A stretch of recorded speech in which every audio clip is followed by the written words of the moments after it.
So let's help join me in welcoming the Hello and welcome to another edition of Batavia Muckdog Baseball here on YouTube Live. We're getting things underway here on KMS Diamond Dance Night presented by LeBeau Salon. And we are here for the third straight day between these two teams, the rubber match, if you will, as your Batavia Muckdogs will be hosting the Elmira Pioneers for the second time in 3 days. Hello again, I'm Griffin Della Penna bringing you along today's action. You can see the dance girls with their performance going on right now.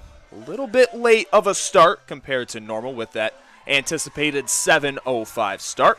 However, we are here for baseball at Dwyer Stadium yet again, as Batavia did lose the game last night in late fashion, as always, against Elmira, as they will now drop to 14-16 on the season. Elmira in the win did snap that big 6-game losing skid, so they are now 1 game over 500, sitting at 14-13 and in second place in the West Division.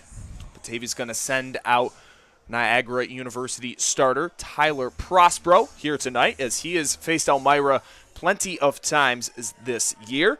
Shaking some things up as well in the batting lineup, as they struck out at a very high clip yesterday, and something that if they want to continue progressing up in the standings that they need to get a better handle on, as Tom Catania came into the game and he struck out 6 straight Muckdogs yesterday right in the middle of the Batavia lineup.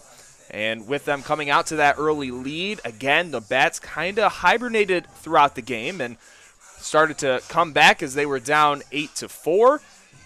Comeback came a little short last night. So again, the key for Batavia is to have their bats rolling out of the get-go.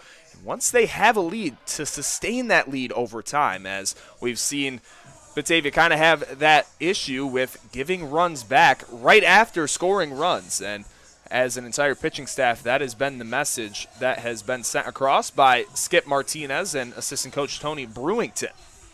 With all that being said, here is your Tompkins Bank of Castile starting lineups. We'll put that on the screen yet again for you in the top right corner. Leading things off will be Blair Frederick for the third straight day. They're really liking what he can do for this Muckdog offense in the leadoff spot. He'll be playing center field yet again. Spencer Marcus back to that number 2 hole for the Muckdogs, as he's hitting .333 on the season. Mitch Fleming, after that 2 home run performance yesterday, could have been 3 with a foul home run in his third at-bat. Did end up going 3 for 4 with 2 home runs, 3 RBIs, and a double. So Mitch Fleming batting third. Tonight he will be playing first base instead of behind the plate. Batting fourth will be Cam Connolly. We have not seen him in the lineup in the 4 hole yet, so that's good to see, as, again, he had a double yesterday, and he brings a lot of versatility to this Muckdog offense. Can do a lot of different things with some power. Also can put the ball in play. Doesn't strike out a whole lot either, so that's a good guy to have there. Batting fifth will be Jerry Reinhardt, tonight's designated hitter, as, again, he's a guy that has a lot of RBIs on this team, loves having runners in scoring position. That's kind of his forte, is when he is getting guys in. Batting sixth will be Charlie Ciccone. He will be in the middle half of the order yet again, hitting a .279 clip so far this season. He'll be back playing shortstop, as the past few days he has been the extra hitter for the Dogs. Bryce Mortellaro back behind the plate, as the Ranger College catcher will be batting 7th tonight. Trey Bacon, it's been a few games since we've seen him back in the lineup for Batavia, but he will be tonight's extra hitter, batting 8th, as he is currently hitting .222. Daniel Burraway getting to start in left field. I feel like that's really the spot that this Muckdogs coaching staff feels that he can thrive, is out there in the outfield, as Mitch Fleming's been playing a great first base, and so is Joe Georger, meaning that, with that spot kind of locked down, it gives them some more breathing room to try out a different thing with Burraway out there in the outfield. He does also play the corner outfield for Alvin Community College for collegiate ball. And then rounding out the lineup will be Ethan Serimentos. Serimento will be the number 10 hitter and playing third base, as he is still getting things going with the bat, and we've seen him progress throughout the season after a slump to start off the year. I have already mentioned Tyler Prospero on the mound. And with that big win for Elmira yesterday, not trying to change a whole lot. A really gritty win for them as they spent the majority of the day trying to get things ready with the field, as it was not looking good before game time throughout the day. A whole lot of rain. Field's been underwater for the past few days, but owner Robbie Nichols gathered up the troops, and the entire team came together for Elmira. That was just a big team win for them, as a team that should not be losing 6 straight games. They were just a week and a half ago, they were in first place in the West Division before losing that to Jamestown and then going on that losing streak. So they will be going with Jeff Mejia. 2 nights ago here at Dwyer Stadium, Mejia ended up having 2 extra base knocks, so he'll be playing left field tonight. Donovan Montgomery will be back at shortstop, as the Siena middle infielder will be batting second. Bobby Marsh again in the 3-hole. Ben Shore getting the start behind the plate after we've seen Robbie Barrientos and Trevor Henneman from Canisius College behind the plate for the Pios the past few nights. Don Popa will be out in center field batting 5th. He was the leadoff hitter yesterday, but going back to that number 5 slot. Alex Uccini, the UMass Lowell commit, will get the start at third base. Sal Trimble will be tonight's DH, batting 7th. Justin Taylor getting the second straight start for him. Instead of at third base, he will be at second base tonight for Elmira. Peter Theodorelis will be the extra hitter for the Pios, as he will be batting 9th. And then Aaron Thomas, the player from Samford University, the utility man, he will be tonight's right fielder. Again, that is your lineup for the Pios, with Holden Wilder on the bump for Elmira. Wilder, a guy from Wofford, as well as Aaron Thomas, both of those guys teammates at Wofford. And again, the KMS Diamond Dance team with their second performance here on their night at the ballpark. It's great to see so many of these dance families here from KMS Dance Academy with Erica Grazio Plain. She's done a great job. They're about to experience their 5th year anniversary.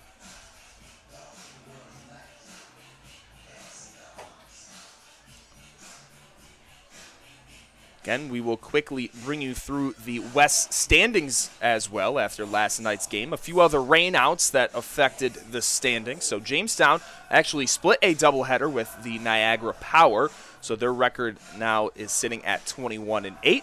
Elmira, again, with their win, they will still be locked into second place, as they are 6 games back from the Tarp Skunks at 14-13. In third place, 1 game under 500, is the Geneva Red Wings. They were supposed to play yesterday. However, that game did get postponed. The Batavia Muckdogs are now sitting in 4th place, just a half game back of that number 3 seed at 14-16. So they played 1 more game than the Red Wings.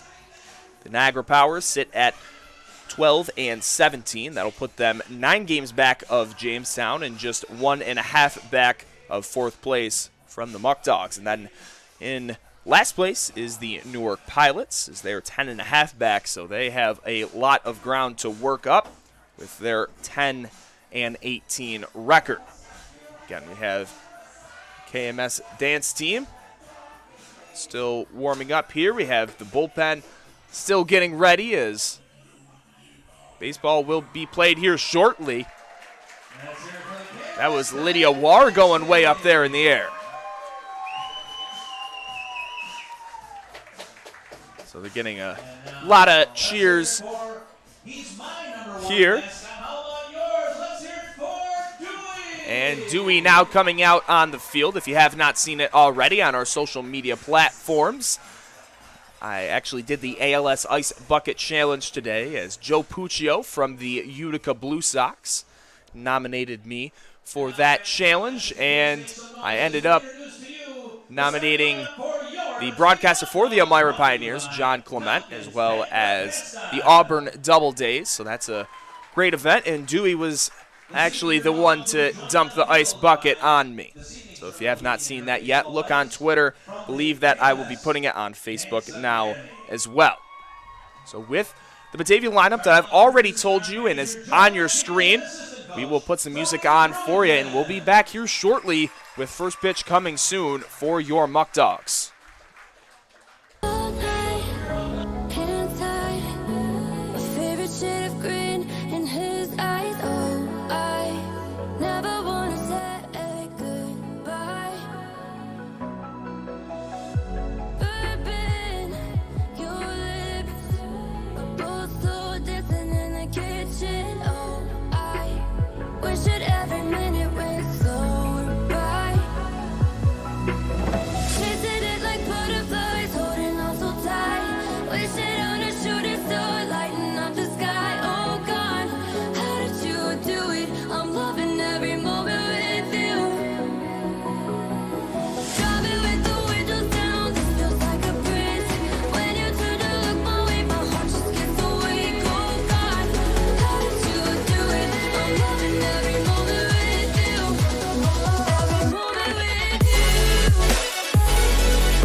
And with our national anthem now played, it's time to play ball here at Dwyer Stadium. As your Muckdogs are ready to go. The first pitch by Erica Grazio playing. Got to the plate, and we are ready to go here on KMS Diamond Dance Night at the stadium on a beautiful Saturday night in Batavia, New York. Pretty solid crowd as well, as the Muckdogs on the weekend averaging already right around 2,000 fans. And on the weekdays, over 1,000. So great attendance numbers from a team that just started here in the PGCBL this season. You see him on the mound, it's Tyler Prospero, as he was locked in, told me his prediction for his outing. He told me he's at least going to go 6 innings, allowing less than 5 hits with a pretty solid strikeout total, that is. And we are excited to see that, as Prospero in his last few appearances has been lights out. Has had some scouts looking at him with the Seattle Mariners, so we'll see if he'll have any luck in the upcoming MLB draft. He's ready to go, as we'll tell you his stat line so far. 7 appearances, 1 start, 18 innings pitched, allowing 15 hits, 14 total runs, but only half of those are earned, with 7 earned runs and 21 strikeouts compared to just 5 walks. He does have a 1-1 record with a 3.5 ERA. Again, you mostly don't see things like that with half of the runs that have been given up when you've been on the mound only be earned. That's kind of an anomaly of sorts. And that just shows that when Prospero's been out there, he's been effective, but some other external factors with some errors and some rough calls that did not go his way ended up affecting him and actually gave him his first loss of the year. Prospero's been big out of the pen for Batavia, but with such a thin pitching staff that they currently have, he wanted this start and he wanted it bad. His first start of the year in that home opener against the Pios, that feels like a billion years ago, as the first pitch by Prospero's in there for a strike.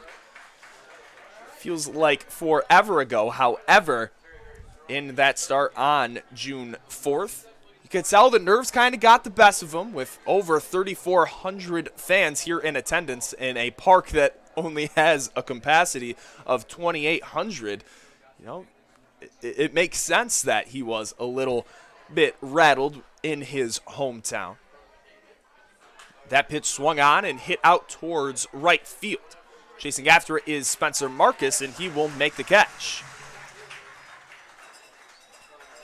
So again, it is understandable on why he was upset with his first outing, and did let up a good chunk of runs. Did not go deep into that game, but he told me prior that he wants to let everything out of the tank. He's wearing some new Adidas cleats here tonight. That pitch home to Montgomery's in there.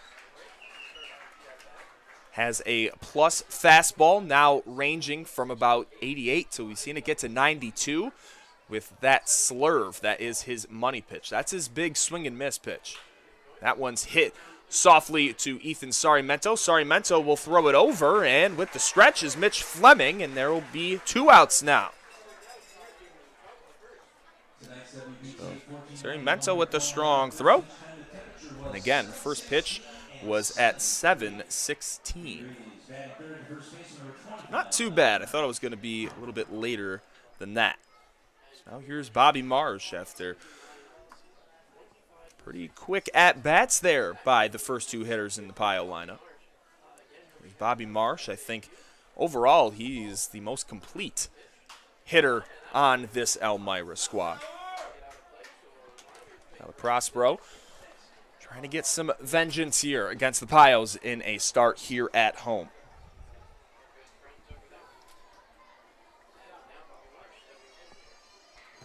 From Florida Atlantic University, we've seen him the past few days get a lot of extra base hits, some RBIs as well. That one's hit out towards Blair Frederick and Daniel Burroway. That one's not caught. Throwing it in kind of awkwardly was Blair Frederick, and right after I mentioned the amount of extra base hits Bobby Marsh has, he hits one the other way for a stand-up double.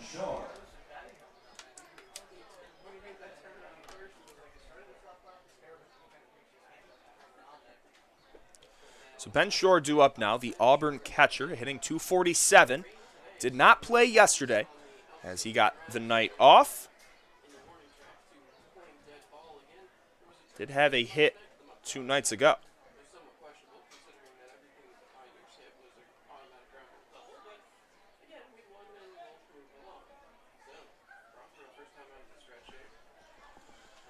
As Prospero takes a second, him and Mortellaro getting on the same page.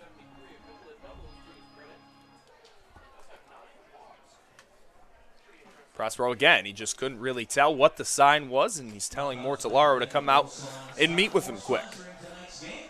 So again, Ben Shore, not that high of a batting average considering the amount of success that he's had. 18 hits, along with a couple doubles, 18 RBIs, 9 walks, and 2 hit by pitches, but a pretty high strikeout total at 23.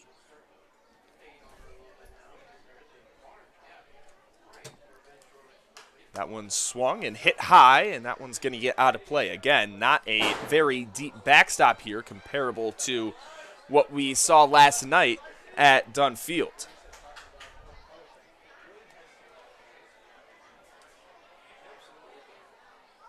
Temperature here in Batavia, sitting right around 72 degrees. It's Prospero again in the stretch. Gets the sign. They're on the same page now. The 0-1. That one, great slurve right there. Had the knees buckling by the Auburn catcher for the strike.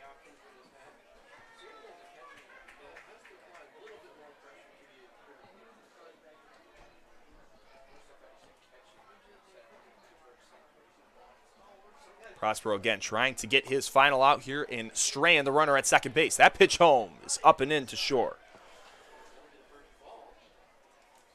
Filling up the strike zone so far is Prospero. It's the first ball that he has had all day long so far.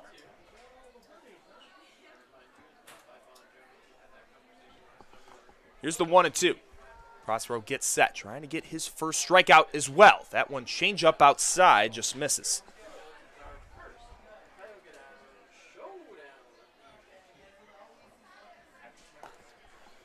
Again, Batavia is up in the season series. That's sitting in favor of the Muckdogs. 5 out of 9 games, so Elmira's won 4. If they can win this one today, it would be evened up at 5 apiece. That one hit out towards Burraway, and Burraway makes a last-second adjustment for the catch. Loses the hat, doesn't matter, as the top of the first inning is now in the books, as again, for your Muckdogs, we'll put up the lineup here again for you, starting off with Blair Frederick, Spencer Marcus, and then Mitch Fleming after that very impressive performance.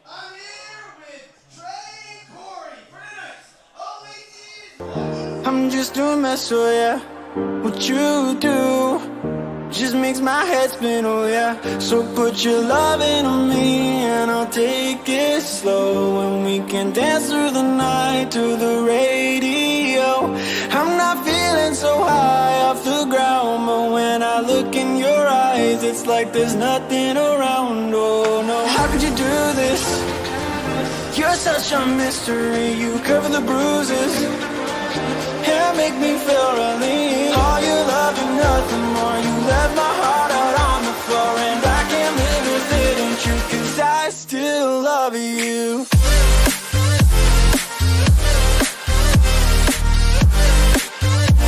'Cause I still love you.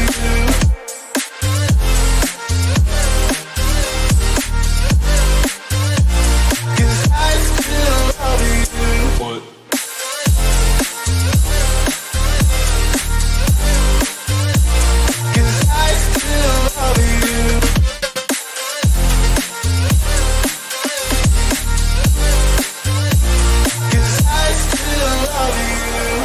What you're doing to me is not over, 'cause I can't feel anything when I'm sober. Well, I can't help but get high and rebound, 'cause when I'm thinking of you, it's like there's nothing around, oh no. How could you do this? You're such a mystery, you cover the bruises and make me feel relief. All your love and nothing more. You left my heart out on the floor, and I can't live if it ain't true, 'cause I still love you.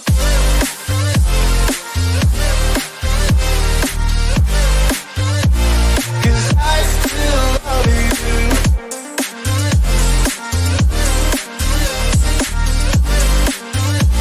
'Cause I still love you. What?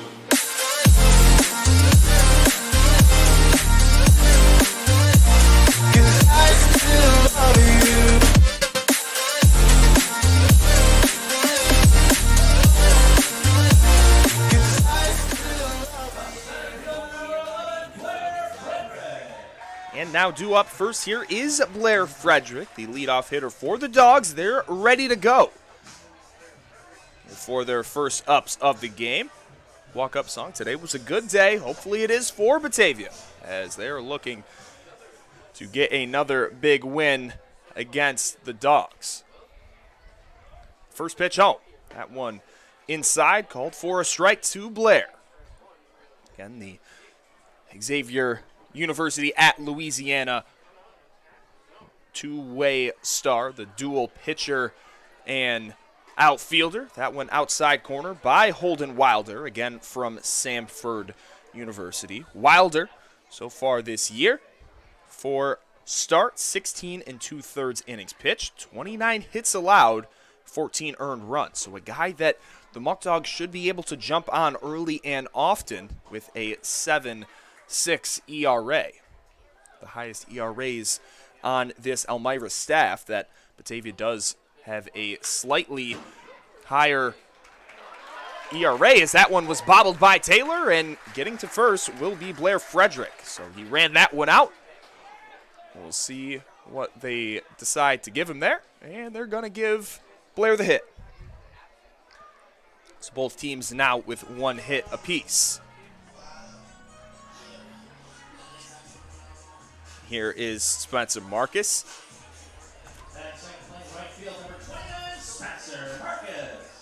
Both teams with a hit.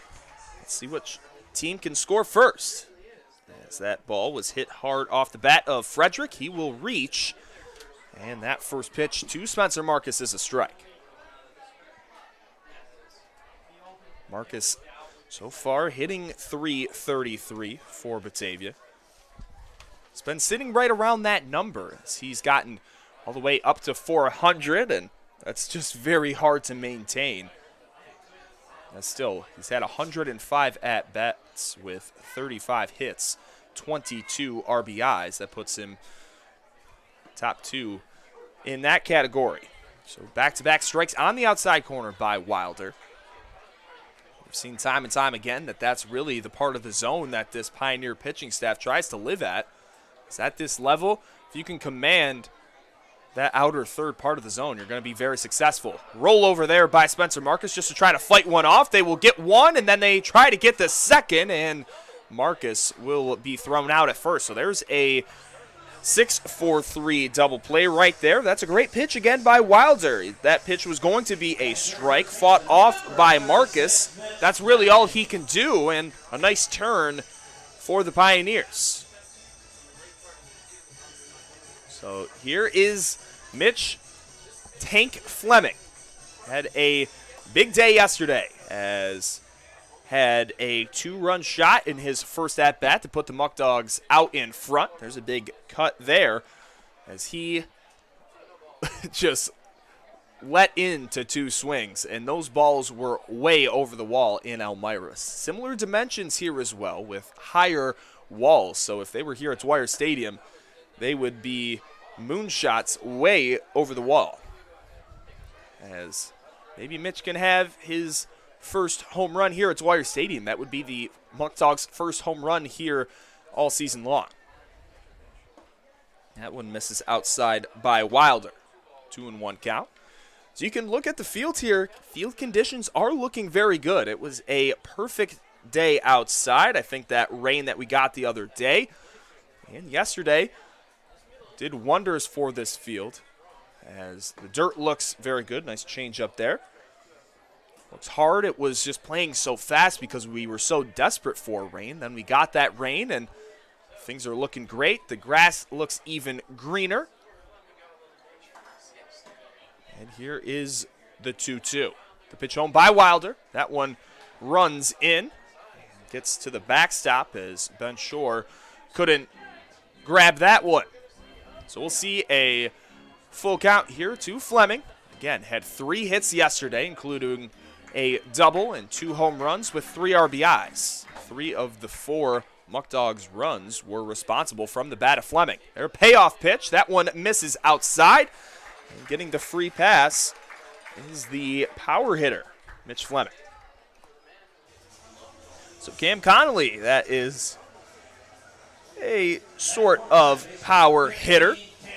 Guy with a whole lot of extra base hits. He's just an all-around great hitter. Can hit to all three fields, and he is the youngest guy on this Batavia team. Charlie County coming into the day hitting .280, 21 hits, including 7 extra base hits, 4 doubles, and 3 triples to his credit. So the Pepperdine Wave has done great things for the Dogs. That one's hit out towards right field. Aaron Thomas tracking that one.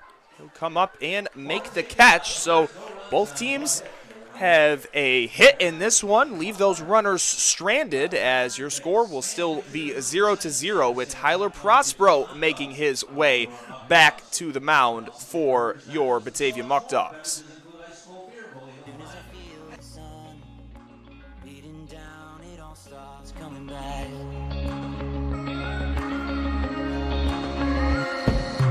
As I'm laying under the sheets awake from slumber, I don't know what I came here for. Maybe closure or nostalgia.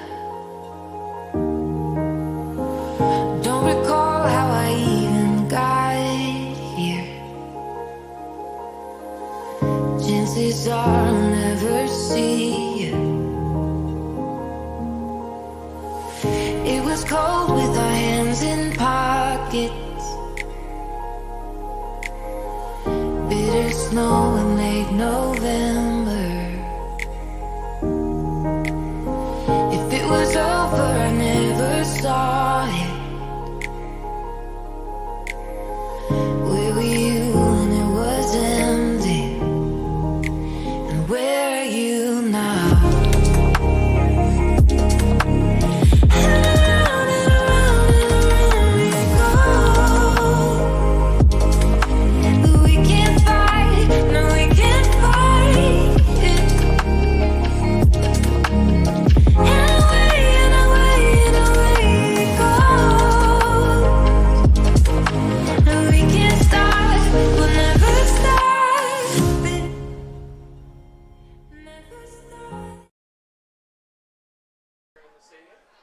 And that will be a first pitch strike for Tyler Prospero, as Dom Popa, the University of Pittsburgh Panther. That pitch swung on and hit right up here in the protective netting behind home plate. Tony Brewington's going to go grab that one. As Prospero, a quick inning, allowing one hit on that 2-out opposite field double by Bobby Marsh, but will strand him at second base after getting a pop out with the next man up in Ben Shore. Still looking for his first strikeout in tonight's appearance. He's just been a very dominant pitcher on the mound in his last few appearances from the pen. Pitch home, that one swung on and hit foul, just foul, down the line.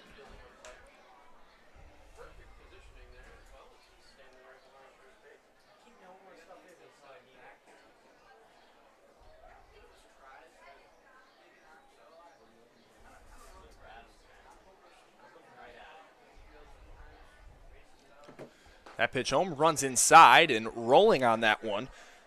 Inside roll, great technique that a lot of Muckdogs haven't utilized, right? When I got into college baseball, it's the first thing we were taught was inside roll. You're not going to catch that one on the shoulder area, get that in the meat of the back area. And plus, it makes you not want to, if you have that muscle memory to roll, you're not going to jump out of the way of pitches that could be having you standing on first base. We'll have a full count here. And the first batter of the second inning. The pitch home, that one swung on, hit over to Charlie Ciccone. Takes a nice hop for him and a dart thrown over for the out. Charlie Ciccone showing off that strong arm that he possesses. Getting his second ground out there. That's the right idea if you're Prospero. Get the full count. Don't have to overpower them by any means. And in that count, you're not looking for the strikeout. You're looking for weak contact that your fielders can help you with. That first pitch home to Alex Lucini is the ball inside. Really like what I've seen from Lucini so far. Again, he just came here about a week ago, actually. That pitch on the outside corner for a strike. And again, with Prospero on the bump against Lucini. Lucini in 8 at-bats, hitting .375, scoring 1 run. And that one will be another hit for him as that one loops into shallow right field. Coming up with that one will be Marcus to throw it in. There's another base runner here for the Pios.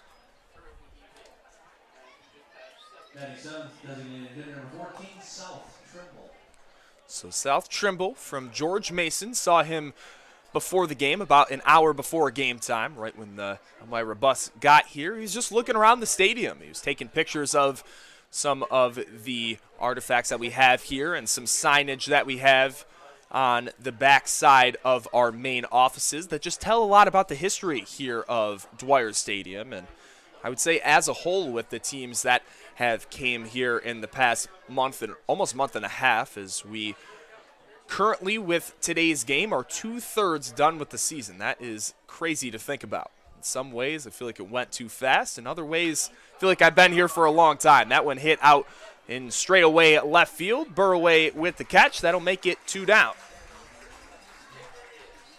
But I would say that the vast majority of players have been very thankful to play at such a, first off, great facility like Dwyer Stadium, with the great clubhouses that they have, the dugouts, and the great playing surface comparable to a lot of other stadiums that these teams play at. This is like a palace, and I think that sometimes here in Batavia, we're just so used to the confines here at Dwyer Stadium, we somewhat do take them for granted. Even Dunn Field, that has a lot of history there as well. And for a guy like Taylor, maybe he's just very interested in the backstory here of Dwyer Stadium, of Edward Dwyer. Currently sitting in the Wayne Fuller press box. The stadium is full of great tidbits of information. Great Major League talents playing here over the years, both in Muckdogs uniforms as well as the opposing teams. So now due up here is Justin Taylor, the Millersville infielder. Played some third base. He's also tonight's second baseman, so the count is 2-1. Again, I think that having a field like this for Batavia is going to be very important in recruiting for next year, as if these Power 5 schools are looking to place their guys in very suitable situations for them to not just progress in the summertime, but also to know that they're taking care of their players. Batavia is going to be the place for them, with the great fan base that they have, the atmosphere, signing autographs all the time, with a community that loves this team, as well as the great field that you're looking at right now, the renovated locker room for the home clubhouse, and the list just goes on and on. So I think we will be getting a lot of big-time talent. The runner goes, and that one's a foul ball. As if Mortellaro probably stayed in his stretch, if the runner didn't go, maybe he's going to come up with that foul tip strikeout. Regardless, we'll be back in a 2-2 count. 2 outs, 1 man on.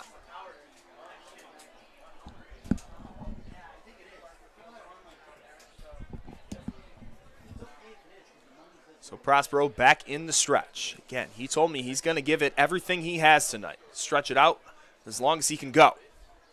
Trying to get out of his second inning pitch here. The pitch home. That one swung on and missed. And that one will be the end of the inning. So Prospero's first strikeout comes as the final out here in the second. We're in the middle part of the inning as Jerry Reinhardt, Charlie Ciccone, and Bryce Mortellaro will be the first 3 due up for your Batavia Muckdogs.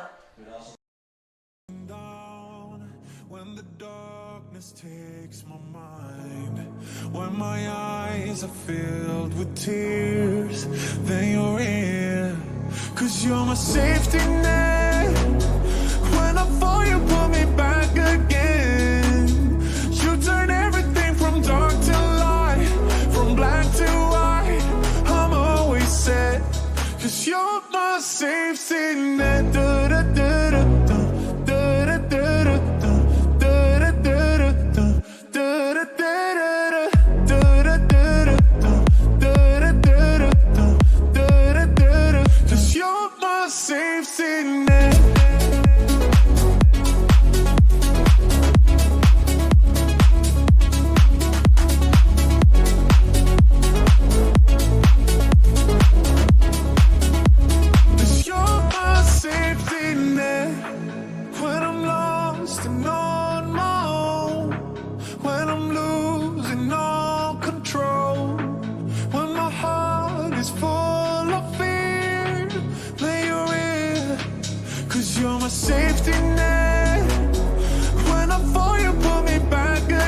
And Jerry Reinhardt after some music there. That's one of my favorite songs that I've been playing right there.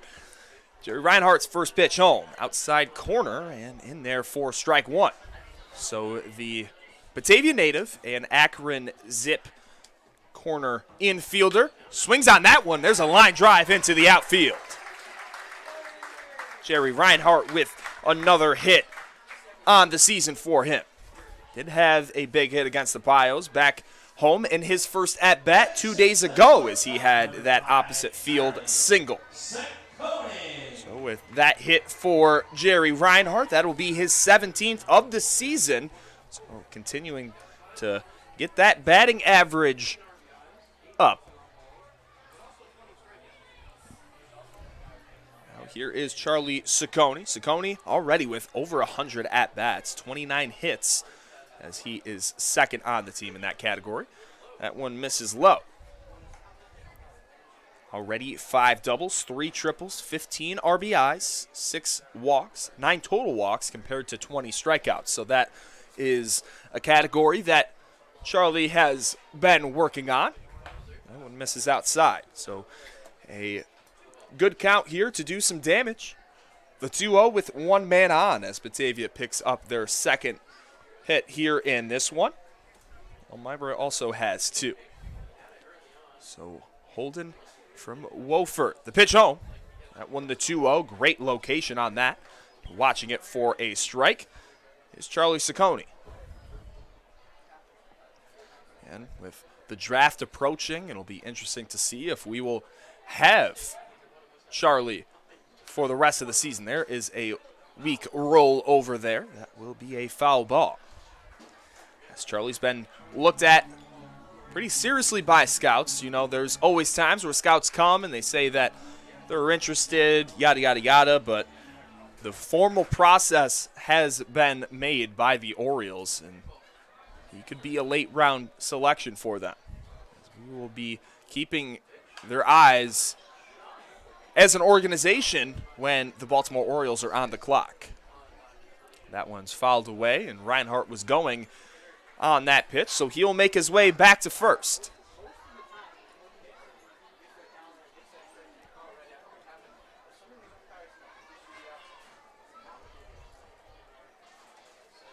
With the 2-2, Holden Wilder got the sign from shore. The pitch home. That one inside, strike 3. So now there's 21 strikeouts on the year for Ciccone. He's the first out, meaning Bryce Mortellaro is going to come up to the dish.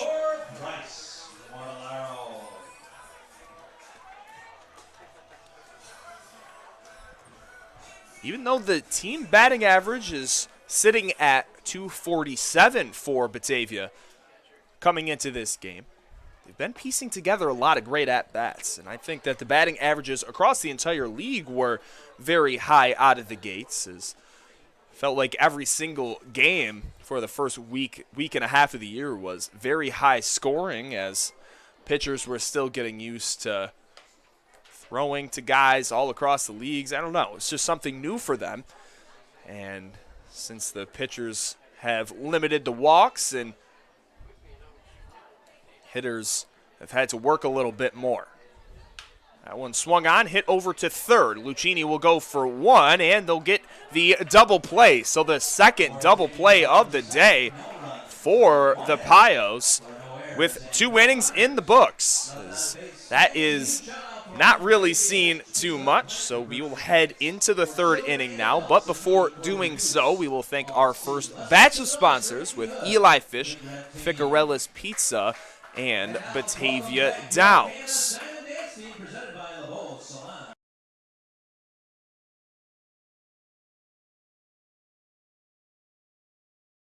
And a big thanks to our sponsors, Batavia Downs Gaming. Batavia Downs Gaming and Hotel is the area's premier entertainment destination with great restaurants, events, and on-site hotel. They also host the hottest concerts this summer with the Rockin' the Downs Summer Concert Series each Friday night.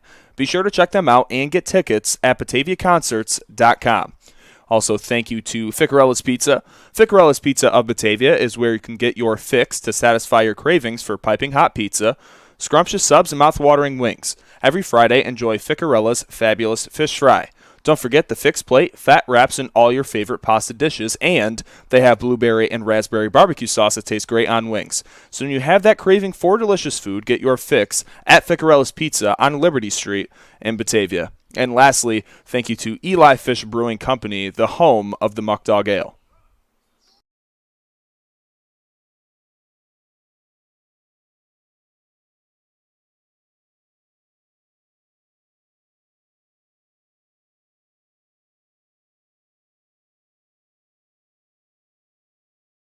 And again, that was a big thanks to Eli Fish, Ficarella's Pizza, and Batavia Downs Gaming, as now we'll put the concert display for them on the screen. As if you're in the area, the Rockin' It Down Summer Concert Series is the place for you. The next concert will be next Friday as Tommy Janes and the Shondales. Never heard of them. That might be before my time. Don Felder was at the Downs last night, a part of the band The Eagles. I have heard of them. So, again, it's a great time of the year for Batavia Downs. They get a lot of people involved there. The first pitch to Peter Theodorelis is gloved by Tyler Prospero, and after just one pitch, we have one out. Prospero in the first 3 innings of work, he's gotten that first out with some speedy time and efficiency, as he has retired a first man in order in less than 3 pitches in all of those at-bats. So with one out, here is Aaron Thomas. Thomas fouls that one away, out of play. Again, a teammate of Holden Wilder. He's a utility man. Seen him play some first. Primarily spends his time in the outfield. So that one on the 0-2. Bounces to the plate. Trying to get a swing and miss. There is Prospero. Again, it is KMS Dance Night here at the ballpark. A lot of young families in attendance, and we are very lucky to have them here. There's a big swing and miss, and Prospero gets his second strikeout of the night. Quick 2 outs there. So the top of the order in Jeff Mejia comes up to the plate now, as blowing that fastball by Thomas to get the second out.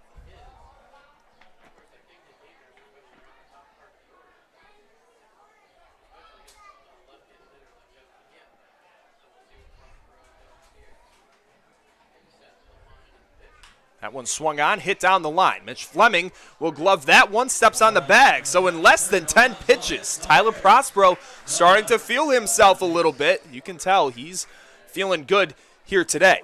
So we'll head into the bottom half of the 3rd inning here on YouTube Live. It'll be Trey Bacon, Daniel Burraway, and Ethan Sarimento in the bottom half of the inning. We'll be back here shortly here on YouTube Live.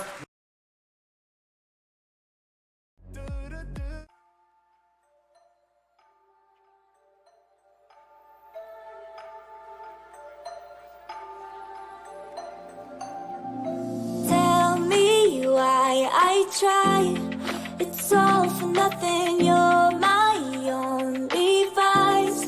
My hands are tied and I'm not on your mind. Don't try to hide it, I'm not on your mind. On your mind. Is it obvious that I'm on your run? 'Cause I might have stayed if I let you break me. One more night, you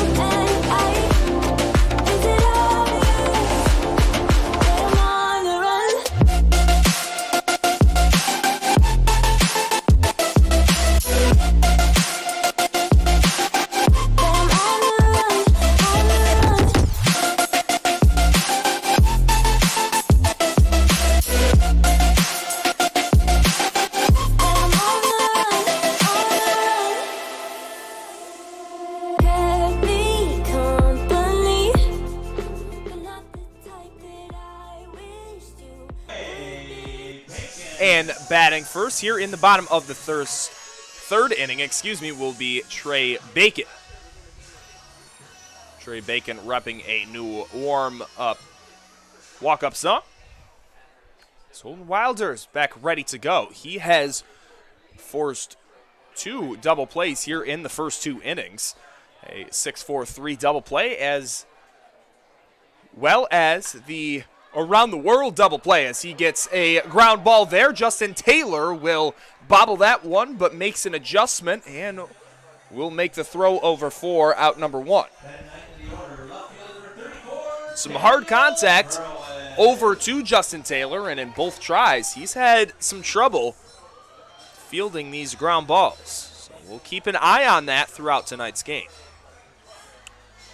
So here's Daniel Burraway. Burraway, after not being in the lineup for the past 2 days, as Trevor Dean has gotten the start in left field. First pitch, Wilder again. He is just pounding that outside corner of the plate. Playing Burraway pretty straight up here is Elmira. The second pitch home, swung on, hit off Burraway's leg. And this coaching staff has told Danny that your time's going to come.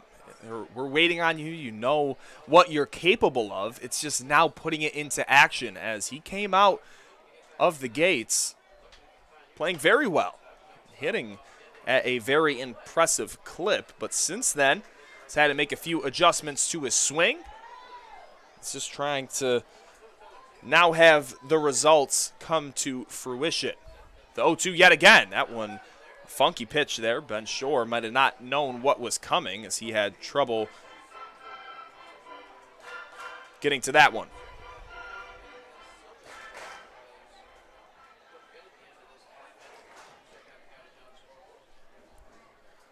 One, two, upstairs for a ball. So evening up the count here is Daniel Burraway. Again, the number 9 hitter tonight, Ethan Cerimento, due up next. Pitch home. Slider that misses again. So working the at-bat here is Burraway. Great night here for baseball. Still a 0-0 ball game. Batavia trying to strike first here in the bottom of the third. Payoff, swung on and hit foul.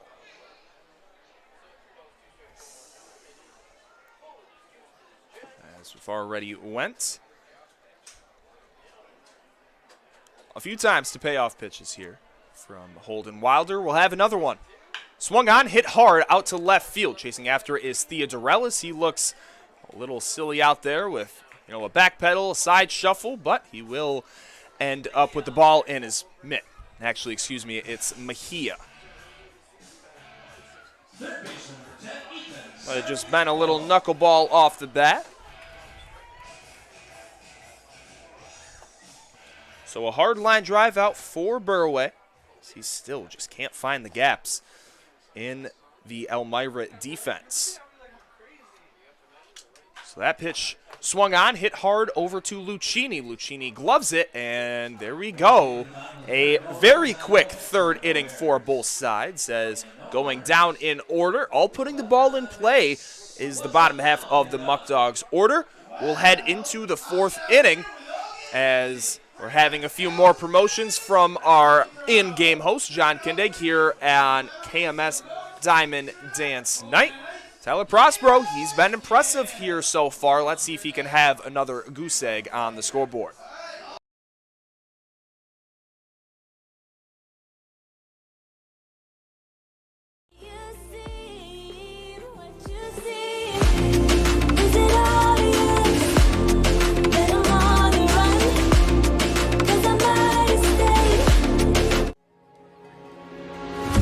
Thinking back on the memories, all the things that you and me used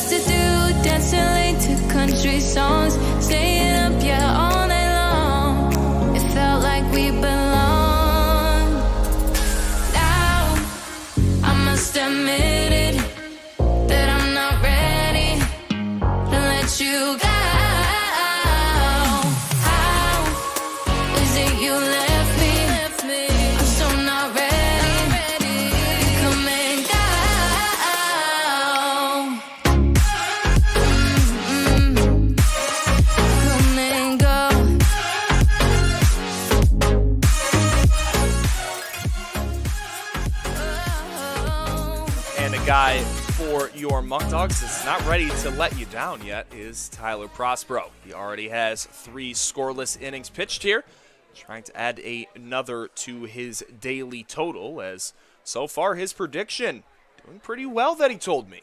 Said he was going to pitch 6 innings, allowing just 3 hits, and good amount of strikeouts. Only has 2 right now. I believe he told me 8, as he will face Donovan Montgomery here for the second time.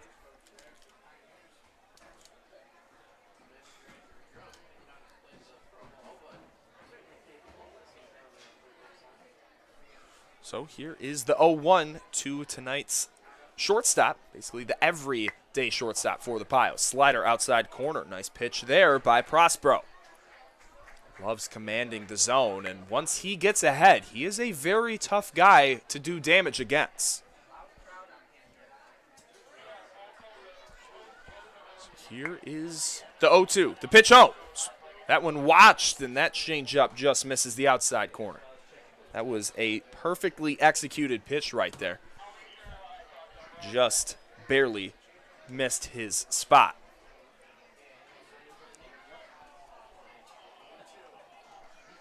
As another pitch home. That one curveball and strike 3. Montgomery goes down on strikes. So the third punchy for the day for Prospero. First baseman, number 25, Bobby Marsh. Gave him the chair right there. That pitch is just deadly. That is a pro-level pitch. If you look at the spin rate of that pitch from Tyler, I mean, it's got to be up there with the best of the best. It's his bread and butter, and if he can just command his other pitches, I could really see him as a draft guy. That's a backhand play made by Connolly, throws it over, and the throw is in time for the second out. So another rollover, as it's one of the only guys that has had a hit so far for the Pios was Bobby Marsh, but getting a big out there.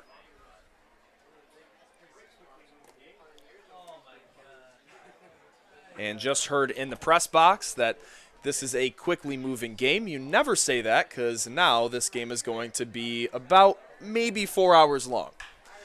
Swung on and foul. So Tyler Beninati with the Benintendi, yeah, with the baseball sin right there to never bring that up. I remember the first time when I was a bat boy for the Muckdogs back in 2017 in high school.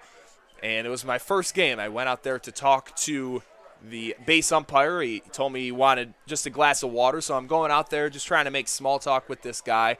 And we were in the 7th inning, and I told him, I was like, this game's moving pretty quick. And he looked at me, and he said, son, never say that again, because I believe that after that, that game went into extra innings, and we were there for much longer than anticipated. So since then, I've learned to never bring that up.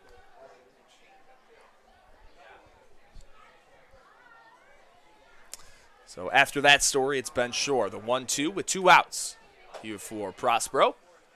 That pitch home, swung on and hit up the middle. Ranging on it is Cam Connolly, tries to backhand the throw over, and safe. What a play made by Cam Connolly there. That chopper hit up the middle, just set his feet and threw it over, and Shore just barely beat that out. And that was the right call indeed. Center fielder, number 2, Popa. So Ben Shore picks up his first hit here tonight.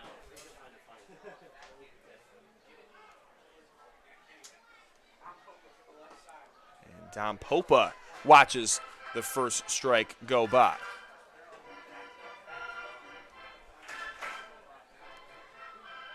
So the 0-1 here for Tyler Prospero.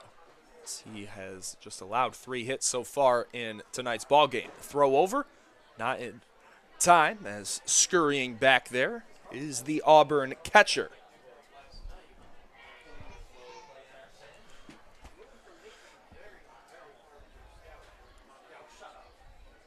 Tyler gets set. That pitch bounces to the plate. Mortellaro snagging that one on a hop.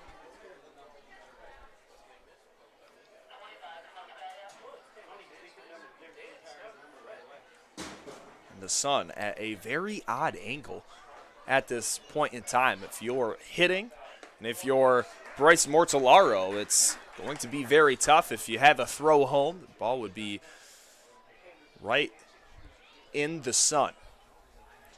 Hopefully that continues to set, as first pitch was, again, just 45 minutes ago, and we're almost 3.5 innings done with this one. That pitch home rolled over, but foul. So again, creating a lot of weak contact is Prospero. Even that hit up the middle, that was not hit hard at all. Just that other barrel by Bobby Marsh, that one was pieced pretty well. And the other hit, Alex Lucchini, that was also a little looping single over the head of Connolly.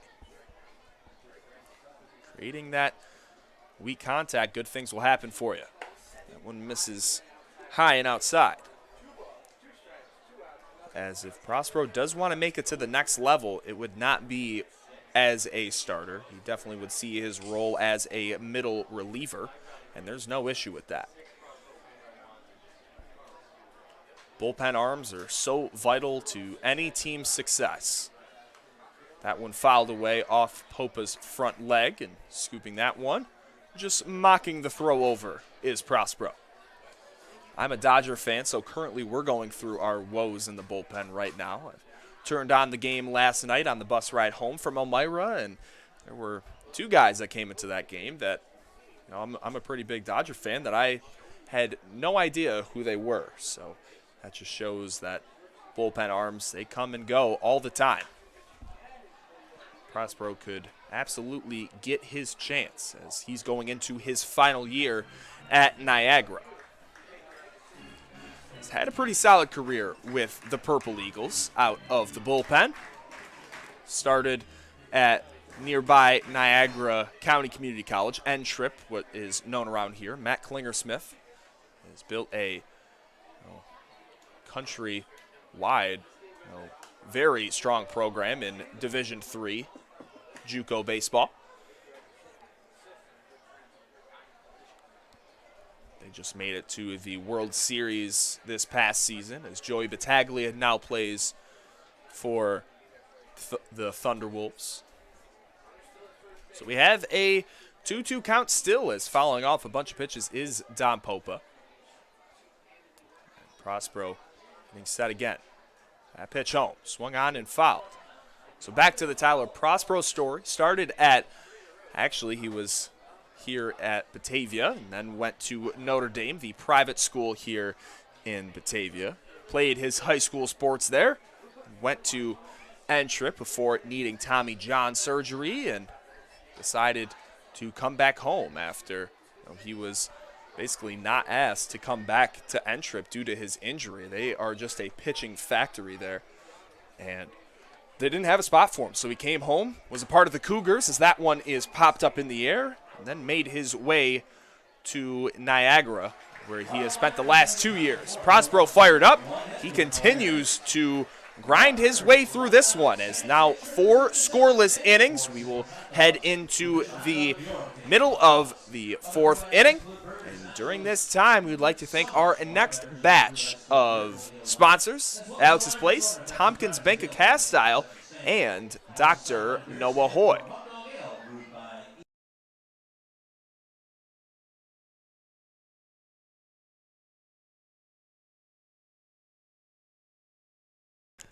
At this time, we'd like to thank more of our sponsors.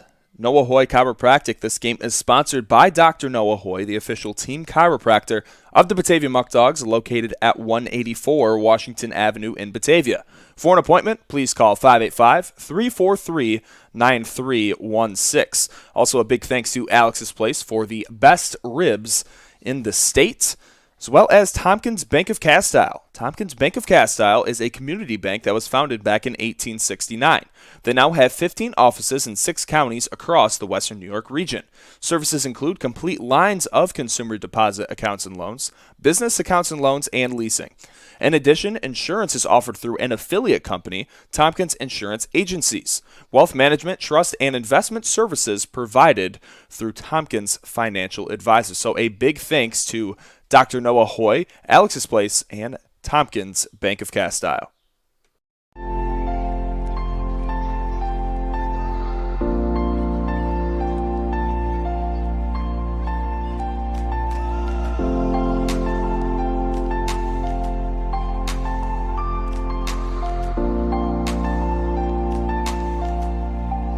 The leaves are freezing now, but right now my heart is warm enough, and I know you must be in a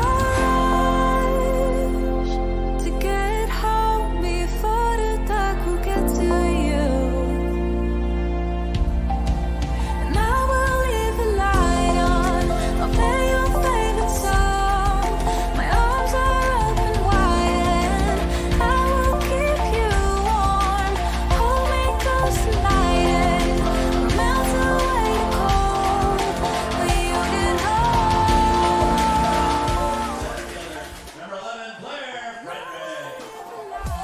And leading things off here in the bottom of the fourth inning, Blair Frederick. I will take the sponsor logos off the screen for you as well. So we're back at the top of the order with Blair. First pitch is outside for a ball. Again, both starters doing a tremendous job so far, grooving through this one. As the 0-1 is in there for a strike to even it up. Blair has one of Batavia's 2 hits so far. Did not pick up a hit in the last inning as they went down in order, 3 up, 3 down. Big swing and a miss there by Blair. As again, his stat line has been increasing, getting better for him. As Blair, again, is over the 200 mark now. 39 at-bats. Has 9 hits now, 4 RBIs, and creating 9 walks. Not a big strikeout guy. Actually has more walks with hit by pitches as well added to the total walks than strikeouts. So 9 walks to 8 strikeouts.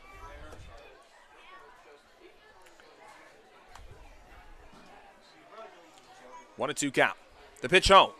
Misses in the same spot as the first pitch of the at-bat. So the sun still steading here.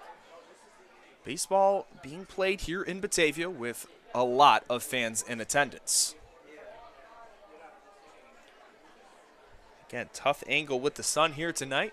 No clouds in the skies. That one is popped over to the dead zone. That one's going to trickle in for a hit. I know it's a very tough spot with the sun in that angle, but that got down in the left field line as chasing after it was Montgomery, Lucchini, and trying to come in on it was Jeff Mejia. And plopping that one down for his second hit of the ballgame is Blair Frederick. So again, those stats looking pretty good for Blair. Another guy's stats that have also been looking very well is Blair Frederick, or excuse me, Spencer Marcus. Big swing and a miss on the first pitch.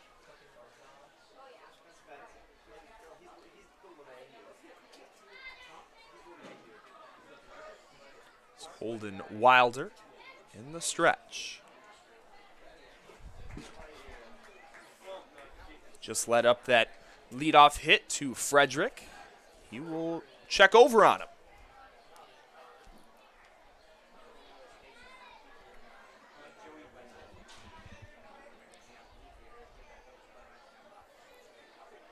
Marcus trying to get his first hit of the day. He tries to lay down a bunt there and could not get that one fair as Spencer is repping a new Mo bat today. A new shipment came in from Muckdog superfan Jason Luce. Says, he gave me this sheet of paper. I'm going to read it for you of all the guys that now have Mo bats. As Trevor Dean has one. Bryce Mortellaro had one made for him that was sponsored by the Mozicki family. That one's hit into right field. Aaron Thomas will make the catch, and slowly making his way back to first is Blair Frederick. He's got the Goofy Goober Rock song going here, is Tank Fleming. But again, the guys with bats, Trevor Dean, he just got his today.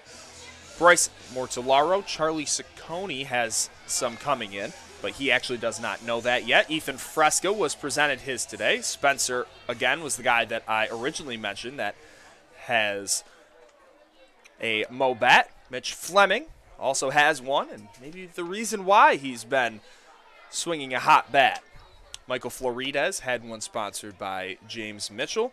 Abner Benitez also has a red Mo bat. Daniel Burway, Blair Frederick, Trey Skidmore, and then Mento has one as well that was also presented to him. So again, thank you to Mo Bats, thanks to Jason, as he has been doing great things for Batavia. And again, he's not getting anything out of this. He just knows one of the higher-ups with Mo Bats and has decided to help out the Muckdogs in getting a deal. And another deal that he has agreed to with Mo Bats is if anybody on the team that has a Mo Bat, so I believe that was 9 total guys at this point in time, and another shipment will be placed very soon. If any of them hit a home run out of Dwyer Stadium, so this will not count towards a Mitch Fleming, has to be at home, Mo Bats will sponsor a custom bat with their name and anything they want on it free of charge. Pretty cool gesture by them, as they are a part of the Old Hickory franchise of bats. Mike Trout is the most notable guy that uses Old Hickory, or at least used to, as trying to go there. On the pitch was Blair Frederick, and a foul ball by Mitch Fleming. So again, Mitch Fleming's batting average was under the Mendoza line, under 200 coming into the week, but after a multi-hit game 2 nights ago, staying hot again at the plate in last night's game with 3 hits. His batting average is now at 237 and 38 total at-bats. He has 9 hits, with 5 of them being extra base hits. So he has 2 doubles and 3 home runs for 14 RBIs. His slugging percentage is at .526. That is absurd, with an OPS at 639.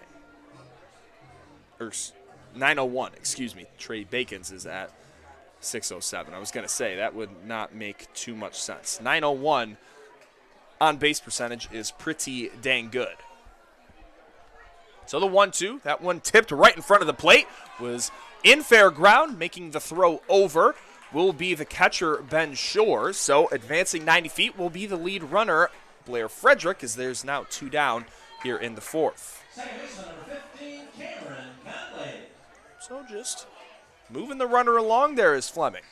Here's a guy that has had a lot of great team at-bats. And wasn't intentional there, but nicking that one in front of the plate, got the out. So here is Cam Connolly. Connolly flew out to right field.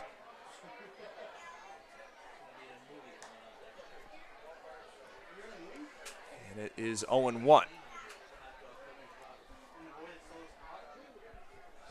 Dewey, our mascot, taking a picture right in front of me.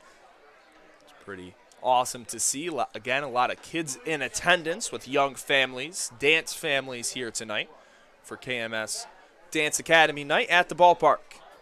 It's such a great opportunity for both sides to blend together and create something that you don't see in baseball a whole lot. And the 0-2, that one swung on and hit over our head here in the press box. So again, Erica Grazio Plain came up with this idea to our owner, Robbie Nichols, and was very fortunate that it all came together, as this partnership has just been amazing. That one grounded over to Donovan Montgomery, and the throw over just in time for the out, as Cam Connolly does have some plus speed on the base pass. So 4 innings now are in the books. And with that being said, Tyler Prospero making his way back out to the bump yet again. We'll be back here shortly here on YouTube Live.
Hyping up Tyler Prospero there here at the stadium. He's ready to go for your Muckdogs as we are still in a tie ball game, looking for our first run in this one. It's been a while since we've seen a scoreless game go so deep into this one, as we'll start the 5th inning here on a Saturday night at home at Dwyer Stadium. First pitch changeup there called for a strike to Alex Lucchini. So filling up the strike zone for the first pitch strike is Prospero. Again, featuring a high 88, low 90 mile an hour fastball with a great off-speed slurve pitch and a changeup. Those are his main three. It's to work to maybe gain a few more. Is that one, not sure where that one missed. Maybe ran a little bit inside. Just a tad inside.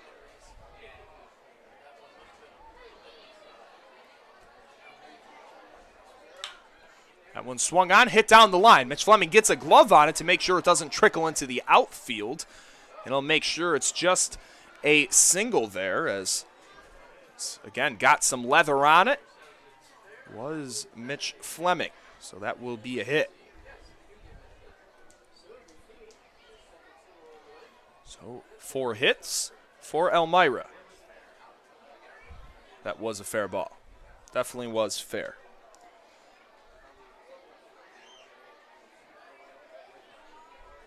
And quickly just, I think Joe Martinez wanted some confirmation with it, and he will make his way back to the dugout.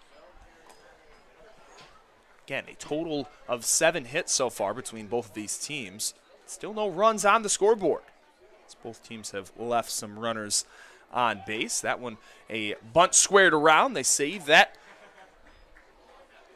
Trimble did cross the plane there. So it is an 0-1 count. In the stretch now is Tyler Prospero. That pitch Holmes, big swing and a miss. That's a great slider there by T-Pop. Again, he was locked in going to this start. Losing guys like Andrew Parr, that was his time in the pitching rotation. And even with tomorrow's game, it's going to be a lot of pitching used with a doubleheader against the Newark Pilots. 2 games that Batavia really does need to win to stay afloat and hover around 500, especially with Newark being last in the West Division standings. Those are games that you're expecting yourself to win. 2 games under 500 right now. If they win tonight's game and win both tomorrow, they're sitting pretty over 500 at 17-16. So grabbing the first out there into center field was Blair Frederick. After the F8 walking in now, will be Justin Taylor. Taylor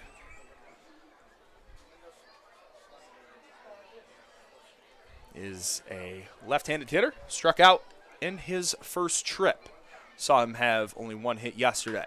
That one swung on, hit high out towards Spencer Marcus. Throwing his bat in frustration is Taylor, and that one will be snagged for out number 2.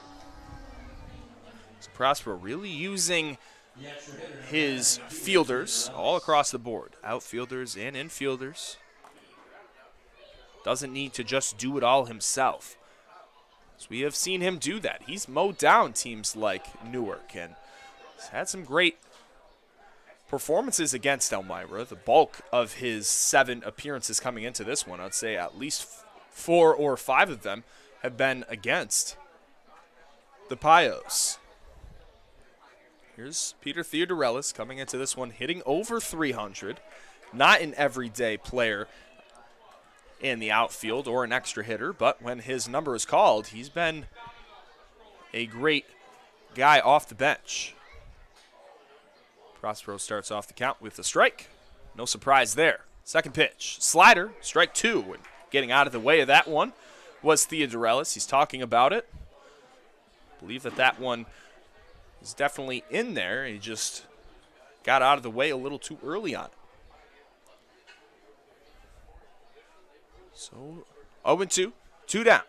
Lucchini takes his lead, trying to blow that fastball by him. Was Prospero, just missed. Sun is now setting as fans here behind home plate will get a much better view.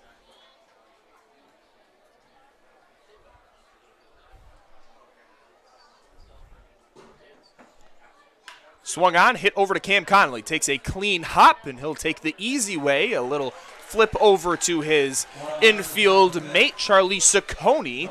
And now 5 scoreless innings for Tyler Prospero. He told me he was going to be dialed in. He has proven that so far, as we'll head into the bottom half of the 5th inning with Batavia trying to put the first runs on the scoreboard.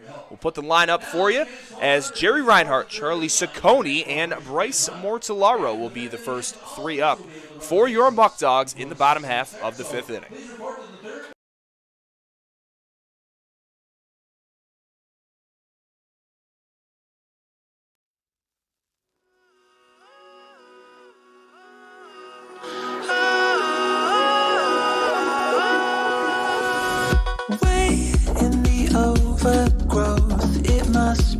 Shown.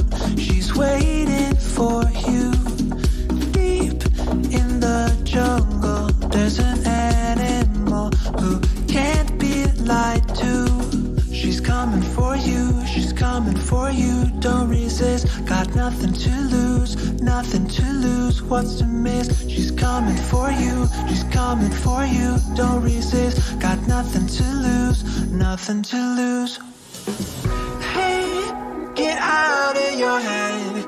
Don't run from the fear of your expectations.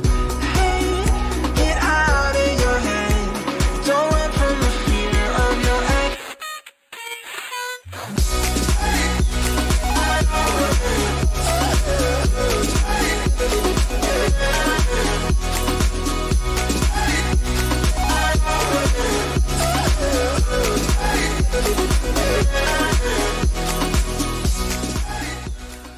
Again, due up first here for your Muckdogs will be Jerry Reinhardt. He is responsible for 1 of the 3 hits for Batavia. Lights have been turned on as the sun is setting. Some cloud coverage near the tree line.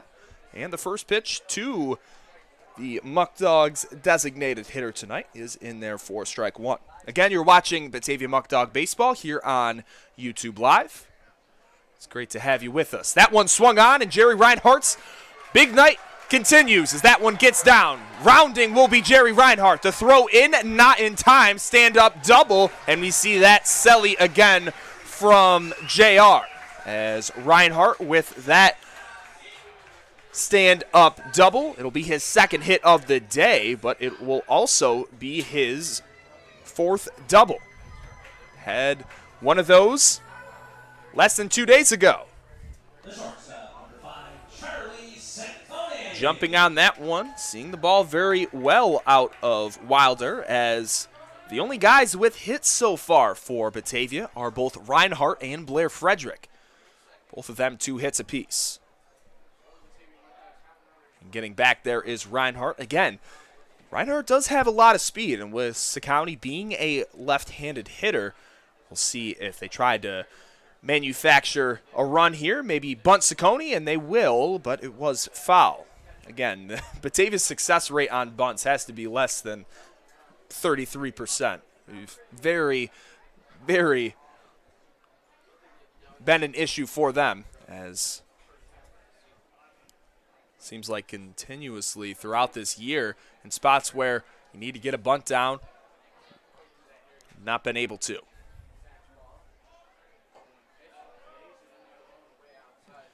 That one misses low, so evening up the count here. Jerry Reinhardt gets the sign at second base, playing the pull hitter in Sacconi, pretty straight up here.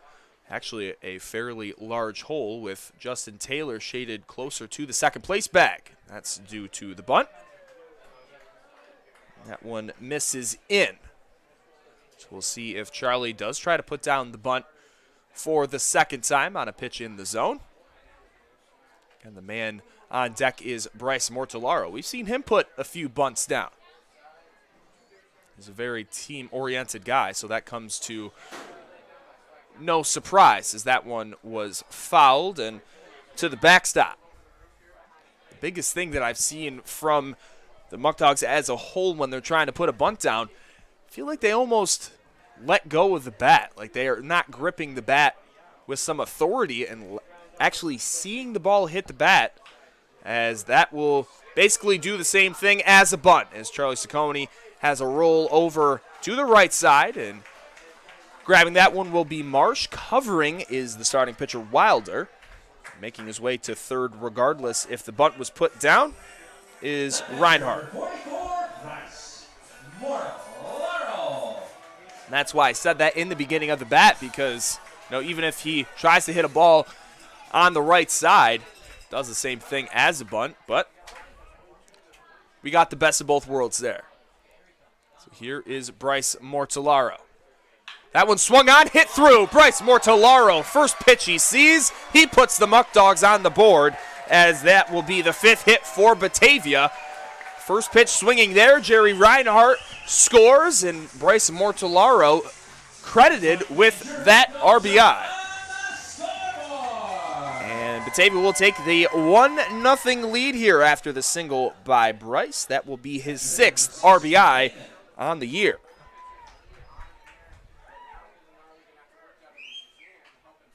That one put down. They got the bunt down and manufacturing some base runners there, as getting to second base will be Mortellaro, and a little golf clap there for Trey Bacon putting the bunt down. Left fielder, number 34, Daniel Burroway. So Mortellaro coming up big, scoring Reinhardt after that lead-off stand-up double. And Daniel Burroway now with a runner in scoring position. It would be great for the Muckdogs to add another here. I want to just stop at 1.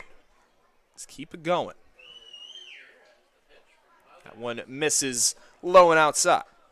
Burroway in his first at-bat hit one deep to left field, and it's kind of a knuckleball for Mejia. He ended up grabbing that one.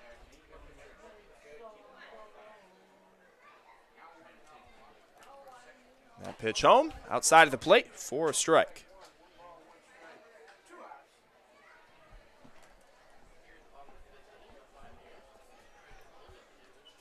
So Burroway trying to tack on the second run of the inning, as that one misses way outside. Wilder coming into this inning did have a lot more command on the outer third of the zone. Not really seeing that so far this inning, as he's left a lot of balls over the middle.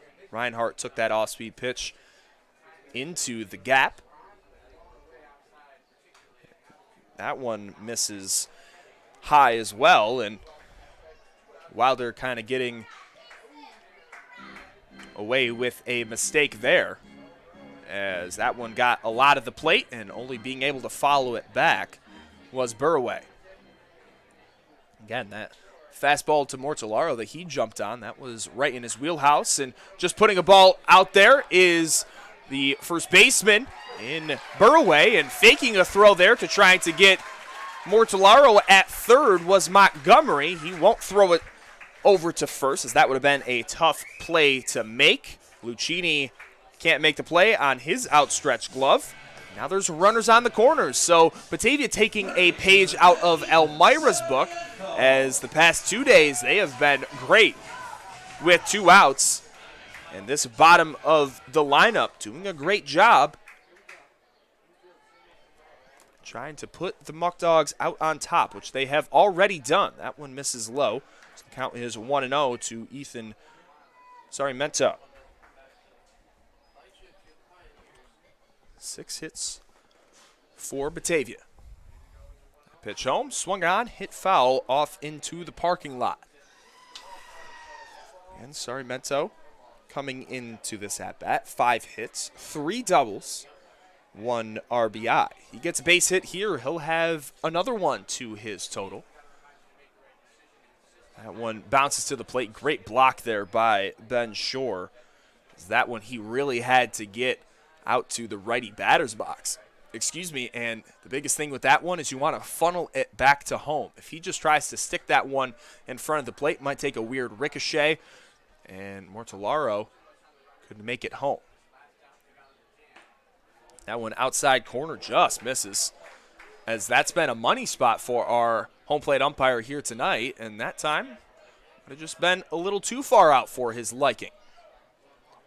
The count is 3-1. That one bounces, and it'll be a 3-1 walk there for Ethan Sarmiento, as the bases are now loaded with a good guy to have up here, the top of the order, and Blair Frederick, who comes into this at-bat with a 2-for-2 stat line, 2 singles to his credit so far.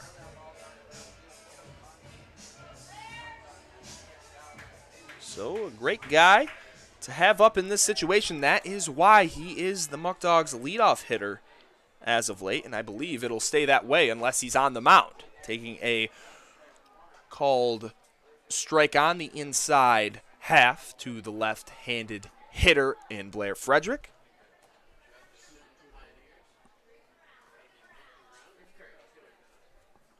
That one swung on, hit out towards right field. Thomas will get under that and had to make a play close to the ground, as Batavia can't come through right there with 2 outs, bases loaded. Did have some great stuff going on there, but they will put the first run on the scoreboard here in the bottom of the 5th inning, as Batavia does lead this one 1-0. You can see the Graham Corporation Kids Run occurring, and this will be a great time to have our last batch of sponsors here. Restore, New York 529 College Savings, and UMMC. We thank them for all that they do, and here's a little bit more about what they do here in our community. A quick shout out to our last 3 sponsors here on today's broadcast: United Memorial Medical Center, New York 529 College Savings, and Restore. Restore provides crisis intervention and support services to survivors of sexual assault and to their loved ones. Trained advocates are available 24/7, helping you make informed choices concerning medical, legal, and counseling needs while offering advocacy and information about your rights. Visit RestoreSAS.org for more information. You can reach Restore 24/7 at their confidential hotline at 1-585-527-1757. Restore means trust. Restore means empowerment. Restore means healing. Restore is here no matter what. You keep on calling myself out to tell me you're sorry. I heard it 1,000 times. You always tell me you changed now. Back from the outside to turn back the hourglass. Why can't you be honest? Changing your mind, wasting my time. Love ain't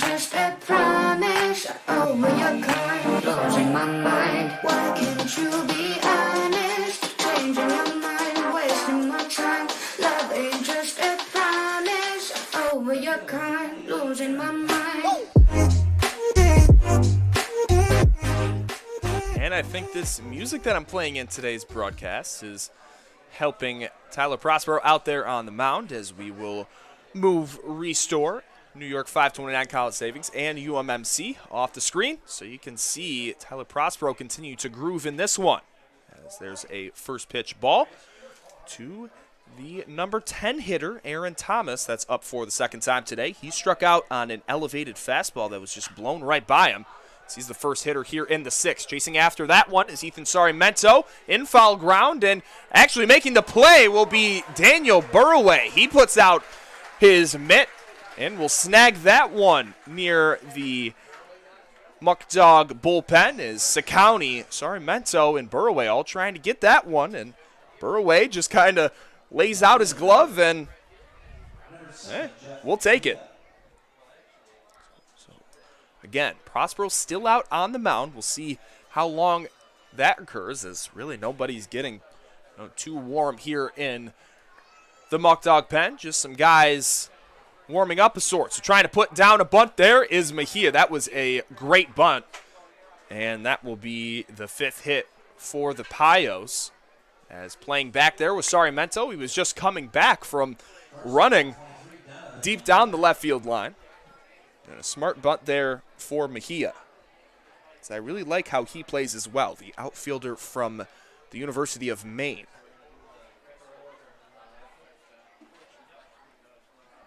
So one man on, one out, quickly here in the top of the sixth inning.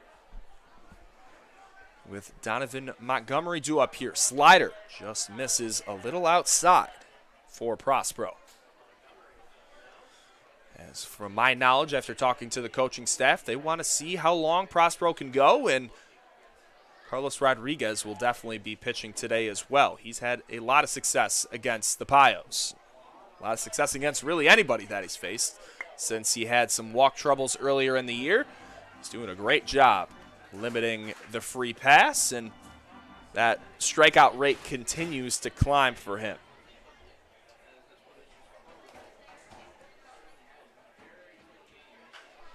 That one swung on, hit high. It's high in the infield. Mitch Fleming is going to catch that one, and running over to cover first base will be Cam Connolly. So two down here as Prospero is really having himself a game tonight. Bobby Marsh steps in here. He is 1 for 2, has one of those 5 hits for the Payos. God, Batavia had 3 hits in the last inning. That one swung on, hit high out towards out towards Blair Frederick, and he was shifted over towards that gap where he hit it earlier. He will readjust and make the catch, so that is a extremely fast top of the 6th inning as Prospero still grooving. I guarantee we'll see him in the 7th as well. He's pitching even better than his expectations. So with that being said, Batavia's still up in this one 1-0. We'll put the lineup back on the screen as it will be 2-3-4. Spencer Marcus, Mitch Fleming, and Cam Connolly. Some guys that can absolutely continue to put some runs on the scoreboard for Batavia, as they are doing the winner of the 50-50 raffle here for KMS Dance Studio. But we will put on some more music for you, and we'll be back here shortly here on YouTube Live.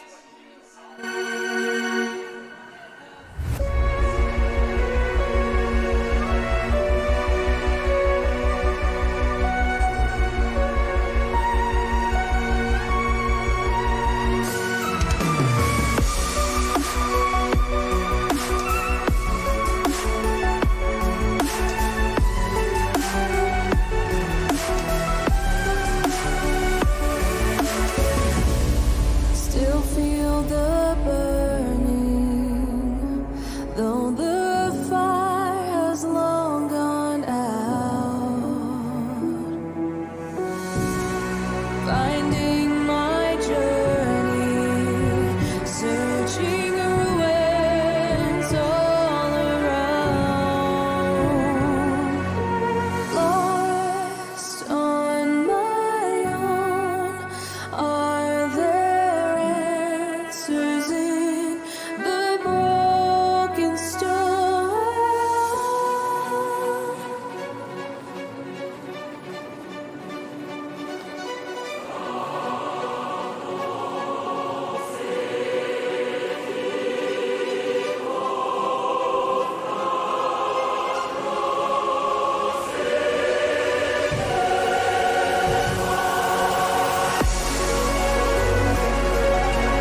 And Spencer Marcus ready to go.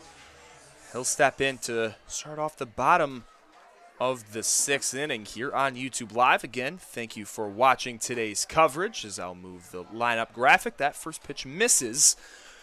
And if you're just joining us here, it's been a neck-and-neck game.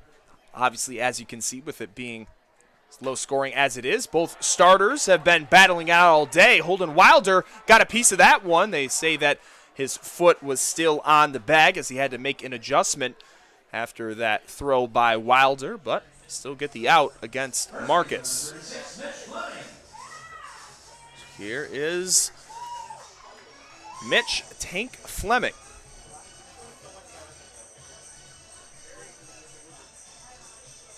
As he has really found his stride at the plate.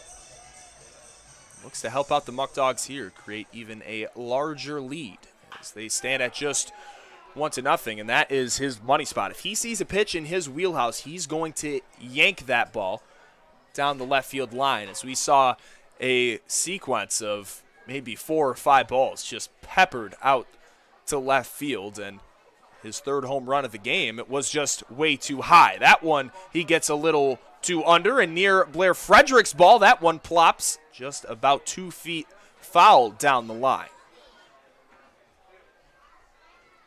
Chasing after a long wait for that was Donovan Montgomery, who does have some speed. Alex Lucchini got a late jump on it.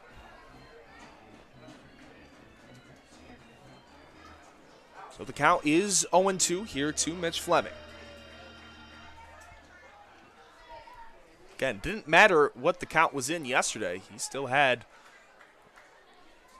a whole lot of success with the 3 hits. Had 5 hits in the past 2 days. 0-2 outside, and smartly not swinging at that one was Fleming. His pitch selections gotten better throughout this season, was really expanding the zone. But now a lot more, as we saw another that would have been a strikeout pitch for him earlier in the season that he does not swing at. He's just being much more selective at the plate.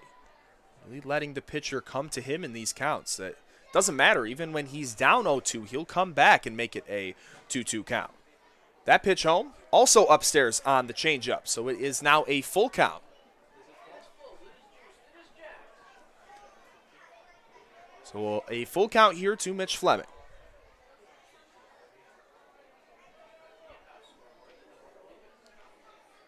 That pitch home will be strike 3 on the inside corner. Mitch Fleming thought otherwise, and that will be the 2nd out here in the 6th. So Batavia, after getting a lot of base runners on, they had the bases loaded, and Blair Frederick hit a ball out to right field that was caught. Since then, still looking for their first base runner. As Cam Connolly, the number 4 hitter here tonight, takes a strike.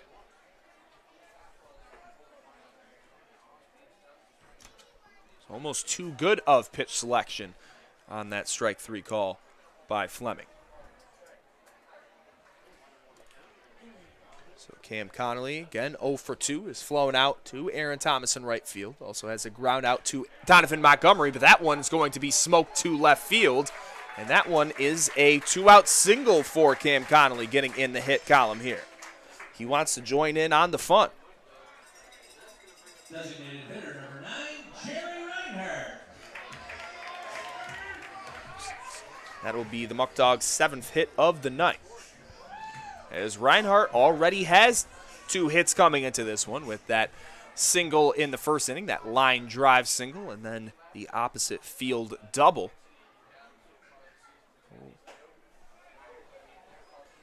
Let's see if Reinhardt can add on to that hit total here today. Be his first 3-hit game of the season.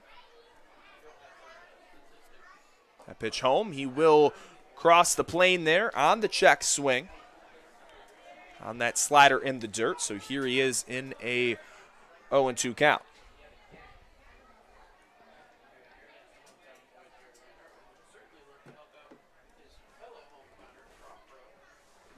As as this has been a very close game here today. 1-0 is your score here in the bottom of the 6th inning. 0-2 count, 1 man on, 2 down here in the inning. Baseball here in Batavia on a Saturday night. Very cool at just 70 degrees. After a rainy week here in Batavia, it's nice to have a night like this. Pretty sky, some clouds out in the distance and left field. Beautiful night for baseball. 1-2 in the dirt. That was just like the second pitch of the at-bat that Reinhardt did swing at. This one he spits on. So Cam Connolly takes his lead. See if he goes in motion. There is the 2-2.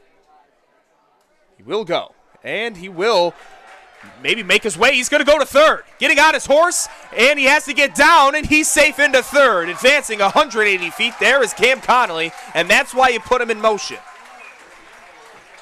And I called that one. I had a feeling. I looked at Skip Martinez. I know the tendencies for this coaching staff now when they like to do certain things. That was just one of the counts that I would have not been surprised. Easily has the steal there, but with the pass ball, helps him also get to third. So we have 2 outs here, a full count for Jerry Reinhardt.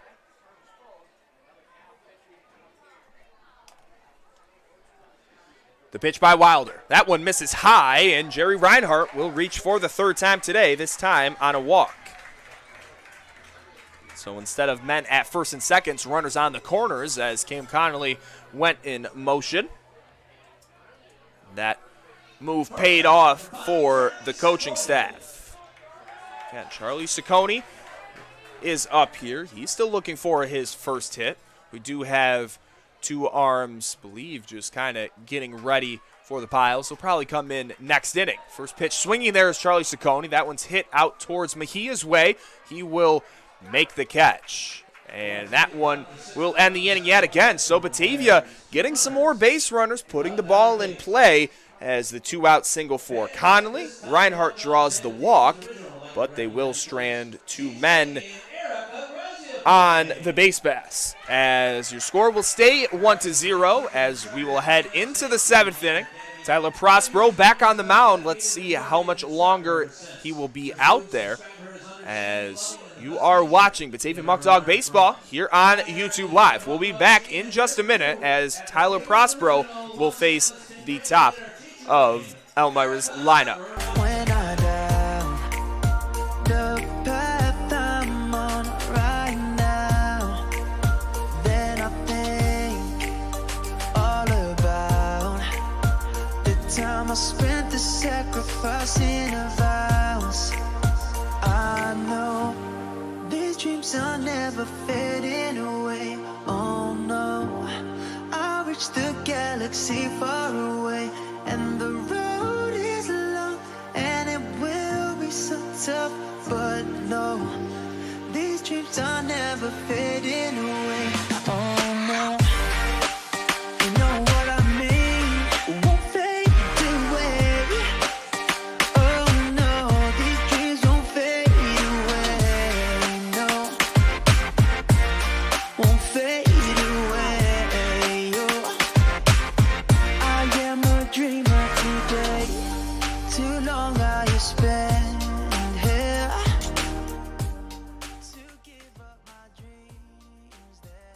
So as Tyler Prospero is having his best outing of the season, not very surprised as his mentality has kind of shifted throughout this year, really becoming a leader for this pitching staff,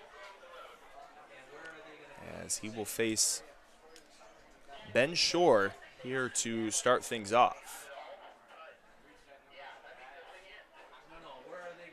That one swung on, hit foul right near the gate on the 3rd baseline.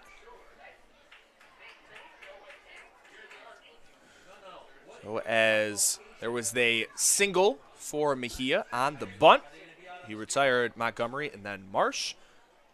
So here is the cleanup hitter. Great slurve there. Ooh, didn't get the call. Cam Connolly out there at second base. He motioned for the strike.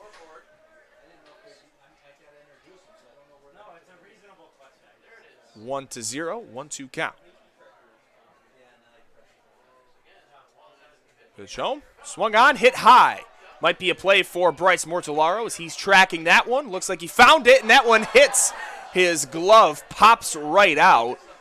And that one is a tough break for Batavia. So it will stay a 1-2 count. As there's some new life for Ben Shore that has proven that he is a solid hitter for Elmira. Already has a single here in this one. And that will be an error for Bryce. First error between both teams is yesterday. They actually played a clean game of baseball on both sides, and that one will not come back to haunt them as Blair Frederick will make the catch. So Ben Shore right there. Flies out to center. Tom Popa will be up here. He's 0 for 2. The next guy, Alex Lucchini, he has 2 of the 5 hits for Elmira in a quiet but very good day for the UMass Lowell commit. That pitch home, they're going to put another bunt down. That one was going fair, but will end up going foul as it's touched. Sorry, Mento's going to have to take a few more steps in on those balls, as that one could have been the second bunt hit for a lefty here for the Pios. As Sarmiento now basically parallel to the third base bag. Again, Tyler Prospero tried to hop off the bag against Mejia, and it was just perfectly placed. As there is another fly ball, and that one will be caught by Burraway, so 2 down. He's continuing to impress here at home is Tyler Prospero. He's had a lot of his appearances here at Dwyer Stadium. Finds some comfort at his home park, as he did also play his high school baseball here. The guy with 2 hits now, Alex Lucchini. First pitch to him is a strike. His pitch count right now for Tyler Prospero at 78. That one tipped. He was way early on that. Nicked that with the top of the bat on a perfectly placed changeup there that had Lucchini out in front. Here is a situation where Prospero is in the driver's seat and has everything to work with. He decides to go with the fastball. He's done that a lot lately in those 0-2 counts. Just tried to blow by a fastball. Worked against Aaron Thomas. Haven't seen it be successful since then. Still ahead in the count. 1-2. Probably see him go off speed here. Here's the pitch. Gonna go with the fastball. That one's drilled out to left field. That one's going to just range out into the Muckdog bullpen. Count is 1-2. Mikey Flo with the go Muckdogs. Mikey, hope you're feeling better.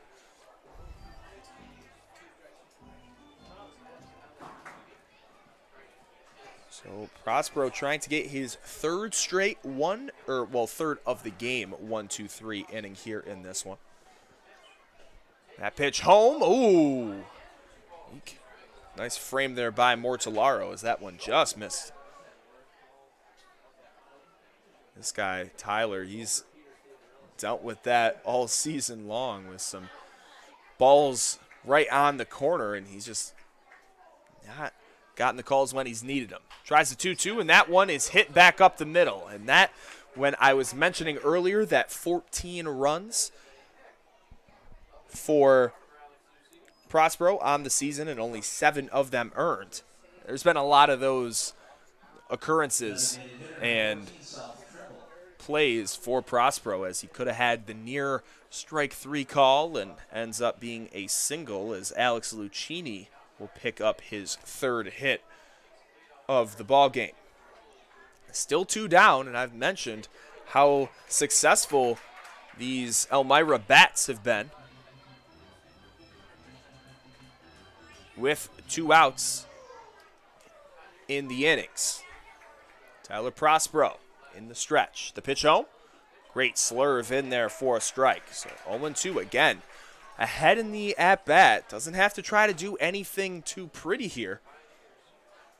This Trimble is a great hitter that has popped out already 2 times here tonight.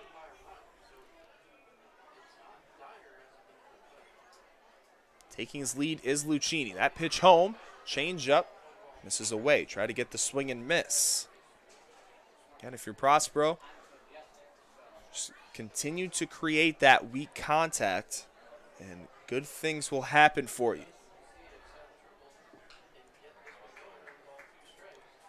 Trying to make sure that Lucchini does not tie this game up on the base pass, and there's a big strikeout. Tyler Prospero's hyped up, and that was a huge strikeout.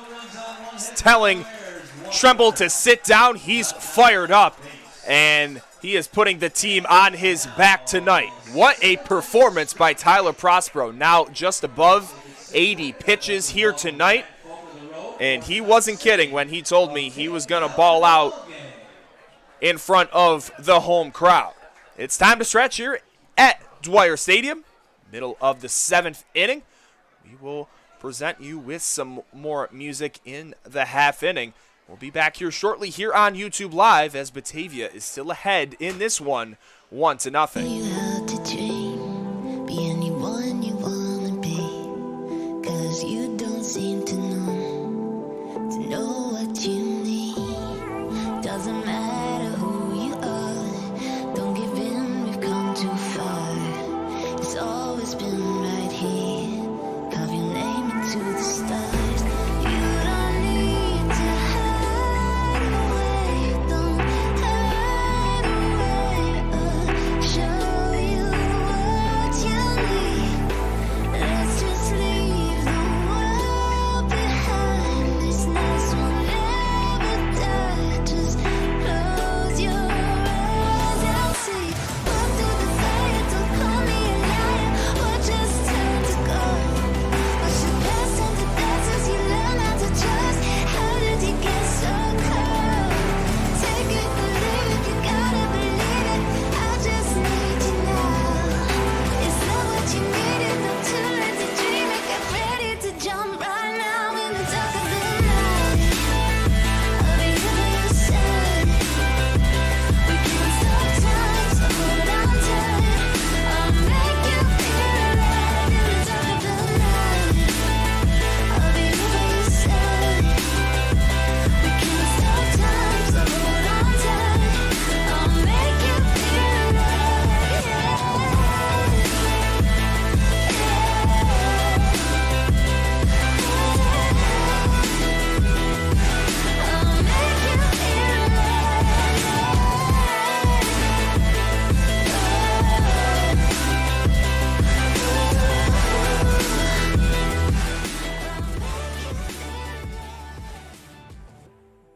Let me show you through the Hope you had a great stretch in the half inning.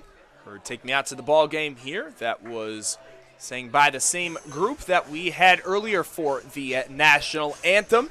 We have a new pitcher here for the Pioneers. Is Andrew LaCour, the left-hander from UC Davis. That stands at 6 foot tall, 180 pounds.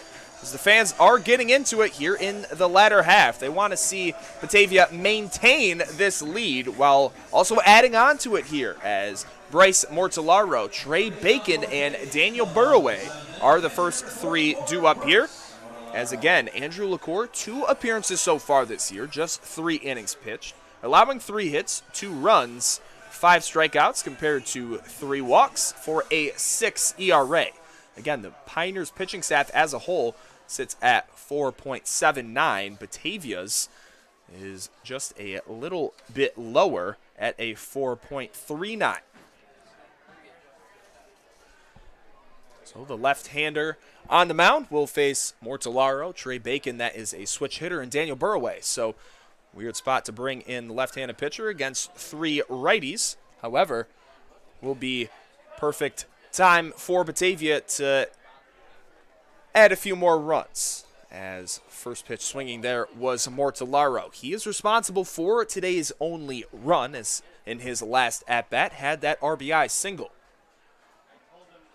That pitch way outside, and a plus fastball for Andrew LaCour.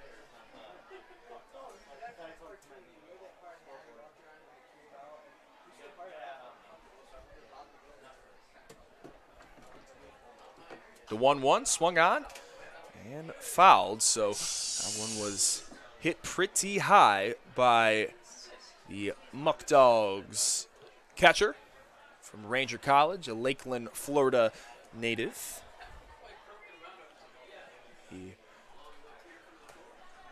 Without a doubt, the captain of this Muckdog team, as he swings at that one, fouls it away. See how much longer Bryce Mortellaro will stay at Ranger College. He is definitely a very talented guy behind the plate. Here's the 1-2. Swung on, hit hard down the line. That one was pieced with that new Mo-Bat that he's rocking, as the Mozicki family sponsored that one for him and gave it to him earlier today. So the Mozickis have really taken Bryce under their wing for how they've treated their son and clubhouse manager Eric Mozicki.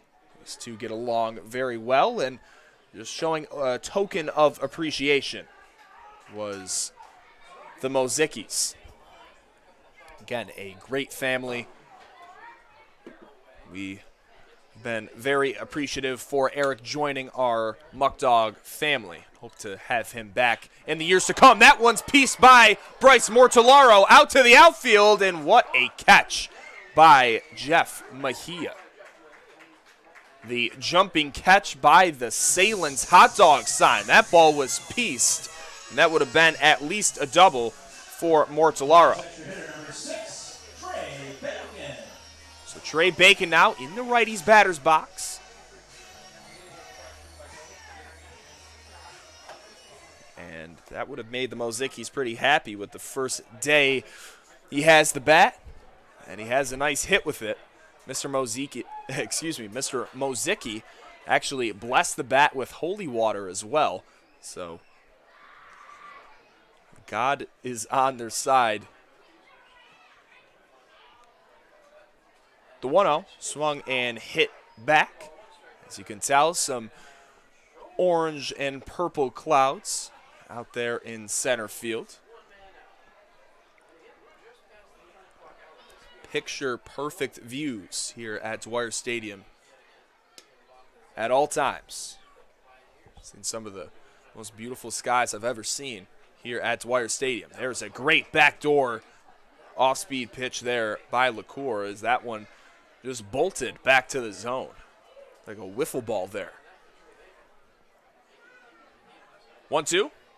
Watched and must have been a little low.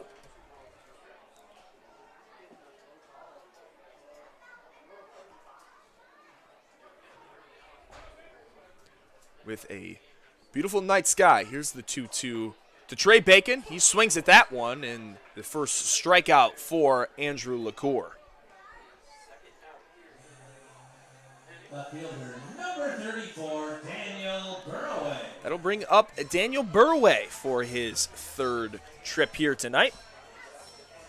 Does have a single that was in a weird spot between Lucchini and Montgomery based off where they were playing in the infield. So that was an infield single for him. That one checked at. Does not go for it. Rightly so, as that will be a first pitch ball.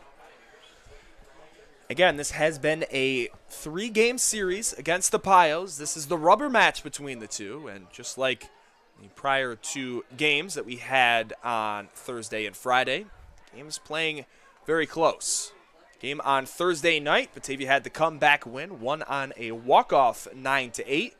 Yesterday, Elmira got the better of Batavia, snapping that 6-game losing streak, getting back to 1 game over 500. As at one point they sat at 13-7. They're now 14-13. So you can tell how 6 games in such a short season like this in a short amount of time really does make a big difference. These two teams playing each other competitively again and again. This is the 10th matchup of the season in regular season matchup that counts towards their record, but they also had a exhibition game where Batavia won. So if you want to count that exhibition game, Batavia is up in the season series 6-4. And the 2-2 home. Swung on, fouled back. Staying alive is Daniel Burway.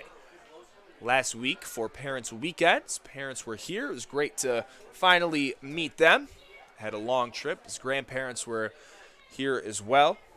They were just amazing people. I'm so glad that I got to meet them. Made the trip all the way from Texas. Here's the 2-2. 2 outs. Another pitch home as that one lost the handle on. So it'll be a full count here to Burway.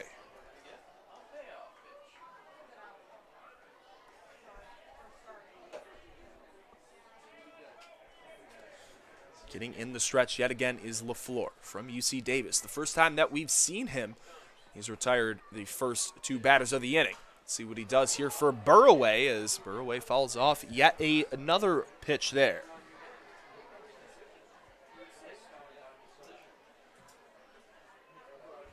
Batavia trying to get back up in the West Division standings with Jamestown still in the thick of things as the top record in the entire league. They're running away with this West Division. That ball runs up and into Danny Burway, and he will draw the walk. So Burway gets on. Bring up a spot for Ethan Sarmiento here. Sarmiento with the 2 men on in his last trip. He also had a walk against Holden Wilder. As LaFleur in the stretch, primarily out of the stretch, facing another righty. Next man up will be Blair Frederick, who is a left-handed hitter. So weird time to try to bring in the lefty yet again with 4 straight lefties in the bottom of the lineup. Charlie Ciccone was the final out. He was the last lefty up. Taking his lead is Burway at first. Delivers home, that one inside. So struggling to find the inner half of the zone here is LaCour.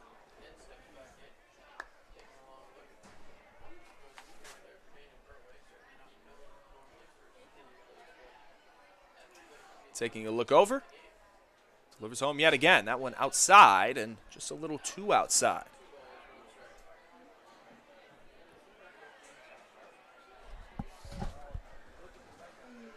Two and 1 count here to Ethan Sarmiento. Rocking that Victus bat yet again. It's given him some good luck the past few weeks. Third baseman from Monroe College. Started his career at UMass Lowell, a school that Alex Lucchini, the third baseman for the Pios, will be attending. So some common teams there, as that one will be the second walk of the day to Sarmiento, as there'll be 2 men on and 2 outs. So Batavia has had 2 men on the past 2 innings, have not gotten them around to score. Let's see if here in the bottom of the 7th, 3rd time's the charm with Blair Frederick due up here. Again, the first lefty that LaCour has faced. The assistant coach, Alex Bardo, comes out.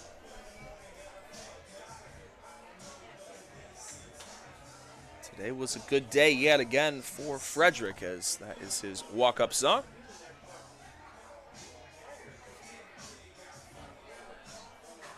Takes the long mound visit. The entire infield coming in, giving a quick word of encouragement. Well, with the corner infielders, middle infielders staying stationary. Batavia trying to add to this narrow lead that they currently possess. Center fielder, number 11. So here is Blair Frederick for his 4th at-bat of the day. Already has 2 singles. Trying to get his 3rd hit of the day. And with a single here, could bring in Burroway from second base. So LaCour with the first pitch. And that is check swung, did cross, and would have been a strike anyway. Definitely went there.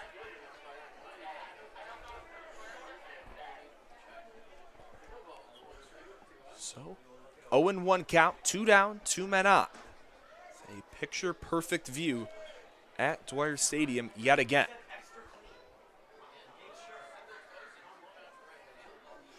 A solid crowd on KMS Dance Academy night. Following that one to the backstop. Batavia trying to make these home fans happy as they lost their won their last home game as they sit with a 6-9 record here at Dwyer Stadium, or actually above 500 at 8-7 on the road. The 0-2 checked at.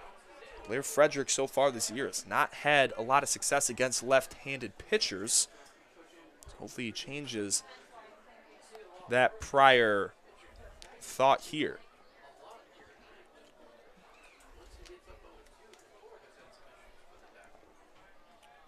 One-two count.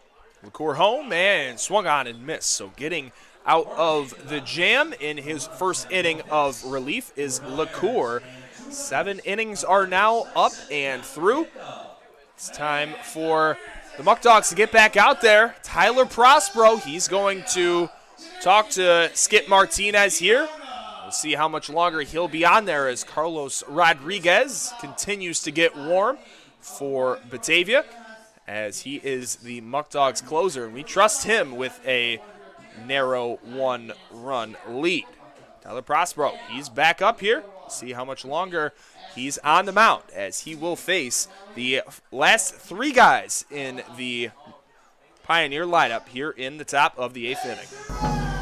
I don't wanna waste what's left. The storms we chase are leading us, and love is all we'll ever trust. Yeah, no, I don't wanna waste what's left. And on we'll go, through the wastelands, through the highways, till my shadow turns to sun rays. And on we'll go, through the wastelands, through the highways, and on we'll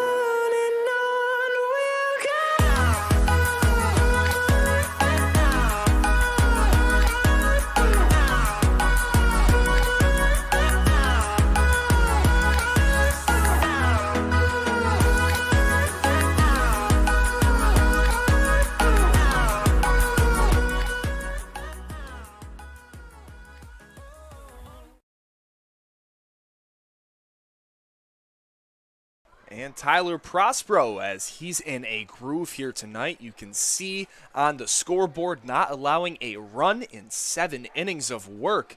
Just had about 3 warm-up pitches there and said, hey, throw it down. I'm good to go.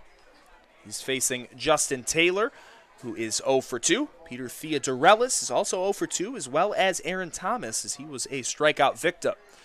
Tyler Prospero so far does not have a high strikeout total comparable to what we've seen from him, as he just has 3 punch-outs, but he's been effective. Can do it both ways we've seen so far this season.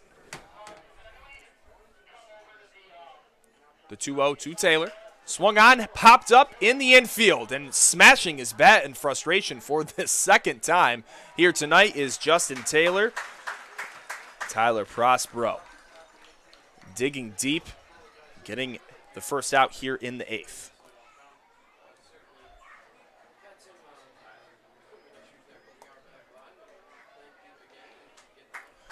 You're watching Batavia Muckdog Baseball here on YouTube Live, as it looks like his day will be over. Should be trademarked at this point in time, with the starters just trying to get their last out, giving more time for the reliever to go and get ready, as Prospero did his job. And it's going to be Carlos Rodriguez. Los, as they call him on the team. He's ready to go. He is the Muckdogs closer, and he is a bad man on the mound. These two have both been looked at by the Seattle Mariners. Tyler Prospero, you're going to get a standing ovation here. Takes his hat off, and the fans here at Dwyer Stadium are letting him hear it as a great night for the right-hander from Niagara University as he goes 7 1/3 scoreless. As Batavia is still in the lead 1-0. Prospero's final line, again, 7 1/3, allowing 6 hits in the process, and 3 strikeouts with no earned runs. So Prospero, very impressive. This guy's also very impressive on the mound. We will bring you his stats here as he continues to get warmed up. Carlos Rodriguez leading the team in ERA as he has 9 appearances so far this year, 15 2/3 innings pitched, 4 hits allowed with only 2 earned runs, and this is the kicker right here, 33 strikeouts compared to just 12 walks in 15 innings. He has a 2-1 record and a 1.14 ERA. A fastball that can not be touched by many people that we've seen across the league, as throws over 95 miles an hour. He's topped out at 99. That is absurd stuff. And let's also not forget his off-speed pitches that are above average in their own right. As he continues to work, and the Tallahassee Community College right-hander that's from Tampa, Florida originally, was a teammate with Trey Bacon this past year in their first year of collegiate ball. He looks to slam the door, give the W to Tyler Prospero, as he did get the win in their last start just 2 days ago. That's why he has that 2-1 record. So here is Peter Theodorelis, already 1 out in the inning. Theodorelis coming into this at-bat 0 for 2 with a ground out to the pitcher, Prospero, and then the ground out to Cam Connolly on the fielder's choice. That fastball is way high, as Los just really has to control his temperament here. Those emotions he lets get the best of him sometimes, as he just cares so much. Both him and Prospero, that's the one thing that they just really need to get under wraps, and I think once they do that, they are easily guys that can be draft eligible, because they both have the talent. That is no question. So here is the 1-2, trying to blow by another fastball. He misses high yet again. As this was sort of the Carlos Rodriguez that we saw earlier on in the season.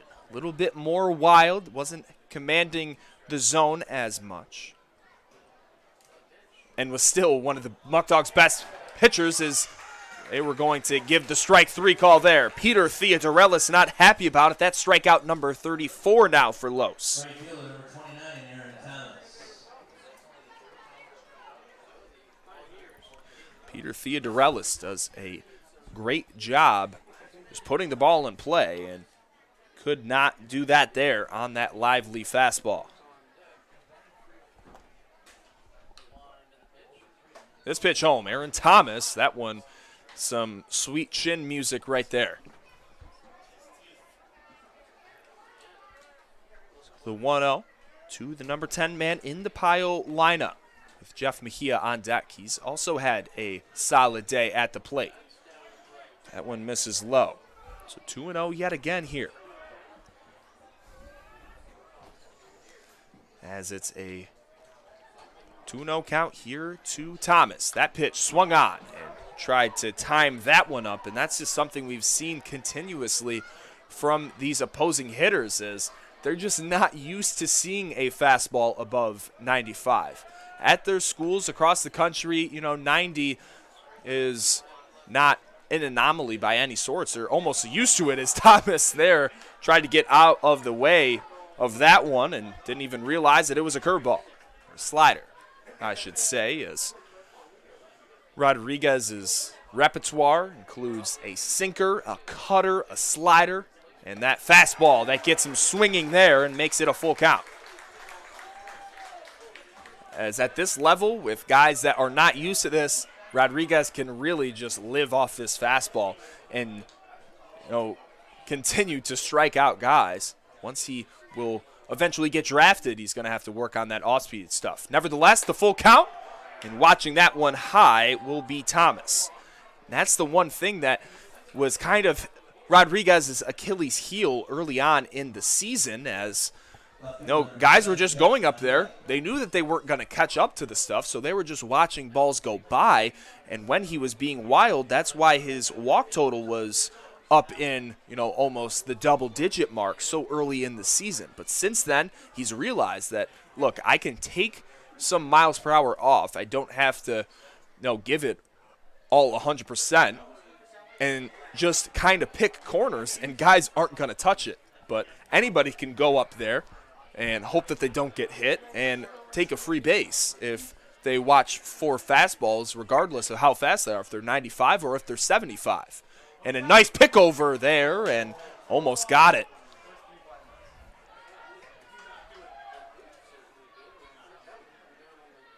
So 2 down here in the top of the 8th inning. 1-0 count as Aaron Thomas reached first on the walk. That pitch, that one swung and fouled back. I really can't remember the last time that somebody hit a ball into play off Rodriguez with that fastball. It really doesn't come to mind. And I can remember sequences from our first game of the year.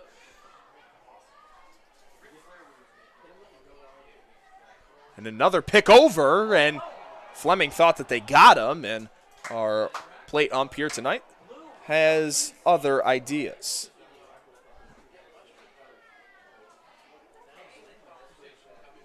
So Mortalaro's just going to go out there, talk things over with the Muckdogs closer. Again, this will be the last time tonight. We'll thank all of our sponsors: Eli Fish Brewing Company, Ficarella's Pizza, Batavia Downs Gaming, also Alex's Place, Tompkins Bank of Castile, UMMC, New York 529 College Savings, Restore, and that's it. Getting set. Quick conversation between the two. And Rodriguez with the pitch home. That one swung on a broken bat. And it's just a strike there as that one got out of play.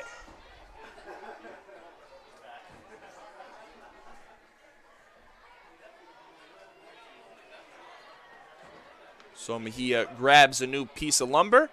Eric Mozicki goes out there to give some more balls to our home plate umpire. And we're ready. 1-2 count. Rodriguez is already on the bump. The score is 1-0. Rodriguez trying to keep it that way. The runner goes. That pitch will not be caught. Mortalaro's going to have to glove it, and staying at second base smartly will be Aaron Thomas. So the leadoff man here in Jeff Mejia in a 2-2 count as they put the speedy Aaron Thomas in motion. As Mejia coming into this at-bat, 1 for 3, had a bunt single. That's why he's in the hit column here tonight. Just a very sound hitter from what I've seen from Mejia. Takes a look. The pitch home. The 2-2 swung on, hit foul over my head here in the press box. So things continue to go well for the Muckdogs here in this one. Tyler Prospero with a scoreless outing as tonight's starting pitcher in his second start of the year. The Jaws theme song playing here. The 2-2 will try it yet again.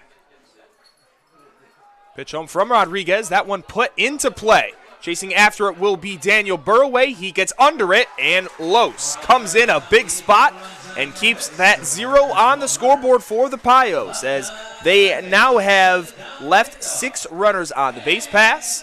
And we will translate over into the bottom of the 8th inning. We'll put the lineup on the screen for you as well, as it will be Spencer Marcus, Mitch Fleming, and Cam Connolly, as Cam Connolly, out of those 3, is the only one with a hit so far tonight. We'll be back here shortly here on YouTube Live.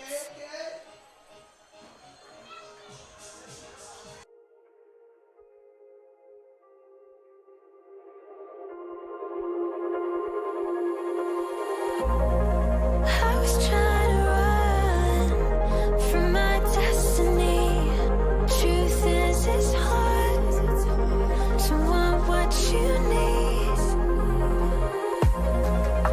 The stars align without asking first. But everything I wanted, a blessing and a curse.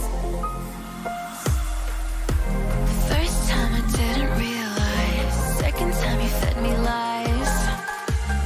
I tried to run but I didn't get far. I was trying to run.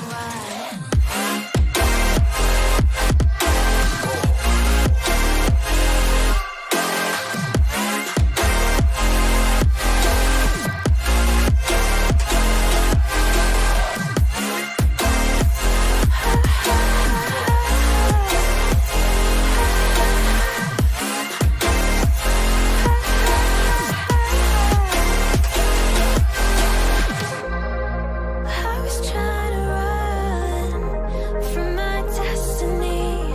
You felt so good.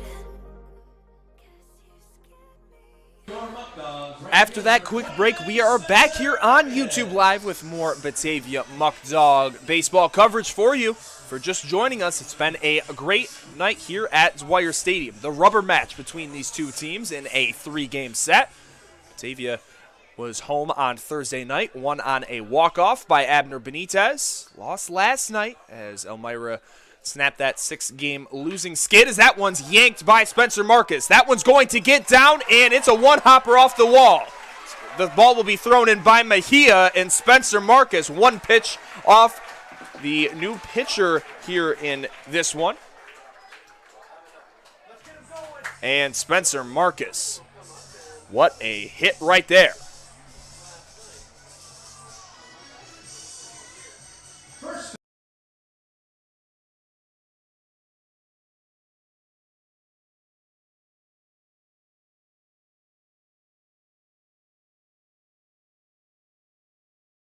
And just had to check, as I was told before the game, that this new left-hander actually was not wearing his proper jersey, as Carson Hobbs is a right-hander. This guy's a lefty, so I believe it might still be LaFleur. Mostly wears a different jersey, but forgot it.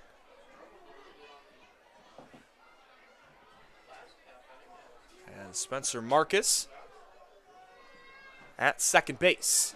That pitch home. Big swing and a miss by Mitch Fleming. Again, Andrew LaCour, still the man on the mound. Sorry about that, as I kind of forgot that I was told before the game that he was wearing a different jersey. Carson Hobbs is mostly number 10. So in a 1-1 count after the one hopper to the wall, the big double by Spencer Marcus. Swing around to bunt there was Mitch Fleming. Is that double for Spencer Marcus will continue to rise that batting average. That's his 5th double on the season, hit number 36 for him as well. As LaCour did do great out of the gates, as that bunt is put down to the lefty. That's going to be a tough play to make, and that one's thrown away. They try to tag him, and they say that he's safe as the ball popped out. The ball popped out on the almost tag. Again, that's a big guy with Mitch Fleming, and Spencer Marcus is going to go. The ball was thrown away, and Spencer Marcus, the heads-up play, he scores. Ball was thrown away by the first baseman there. It was actually Justin Taylor who was covering. He threw the ball in, an errant throw, and that's going to be an error. So the score is now 2-0 on the little miscue there, and we're going to have time called as our base umpires are going to talk with the home plate umpire, as I believe interim manager Andrew Jum just wants to see if that tag was made.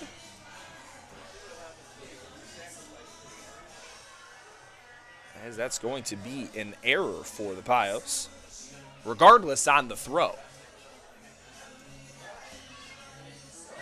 And they're saying that he's safe, so Mitch Fleming. So that was a 2-error play right there. One on the throw by LaCour, and then another one on that errant throw as Spencer Marcus would come around to score. So Batavia adding to this lead in interesting fashion, something that we mostly don't see from a defensively sound team in Elmira.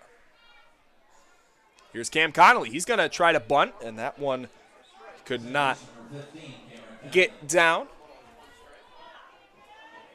It's going to be an E1 for Fleming to reach.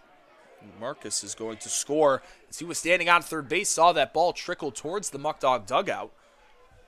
He would come around to score. That one fouled straight back.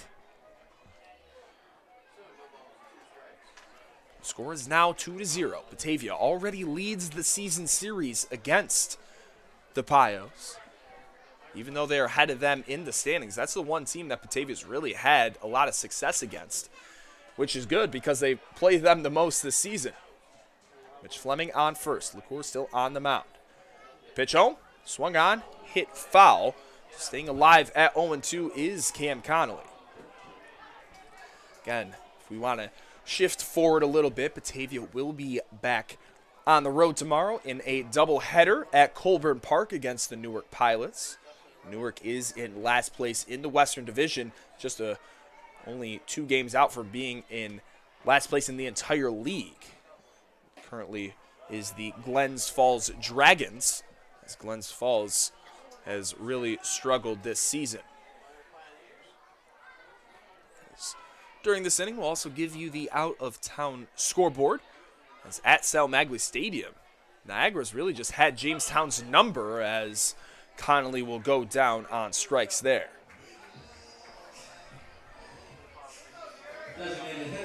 So Jerry Reinhardt, that has reached all 3 times tonight, as Connolly is the first out.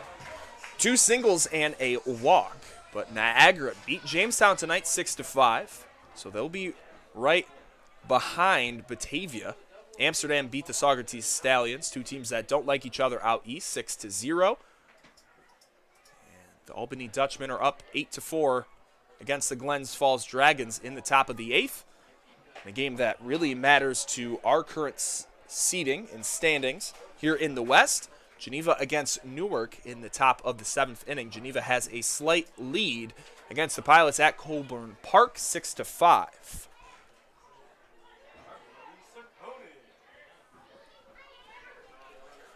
The 1-0 fouled back, so LaCour, after again came in to start things off in the 7th inning, got back-to-back outs with Mortellaro and Trey Bacon striking out. And then Burroway reached on a walk. So did, Mento. And then struck out Blair Frederick to get out of trouble. However, Spencer Marcus started off the inning with the deep double in left field. As Reinhardt watches that one low, but called for a strike. Then Mitch Fleming tries to put a bunt down, and this Elmira team helps him there as the lefty on the mound. LaCour gloved it. Arid throw. First baseman Bobby Marsh tried to put the tag on, but the ball popped out of his glove, and while Marcus was already on third, a throw was made back in to LaCour that was not caught. The ball trickled away, and Marcus, realizing that, said, "Thank you very much. I'll take home as well." So here's a 2-2 to Reinhardt. Mitch Fleming still standing on first base. So they're up 2-0 in this ball game now. Mitch Fleming's going to go. That ball pops out of his glove. And Mitch Fleming with some speed to second base. It's that 2-2 count. That's really when Joe Martinez likes to run.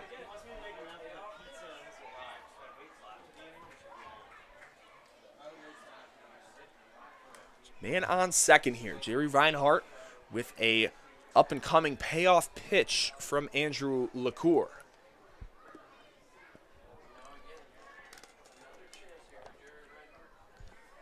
It's very impressive what Batavia's doing tonight, holding this Elmira team scoreless, and LaCour, 2 arid pitches back-to-back. There'll be 2 runners on here.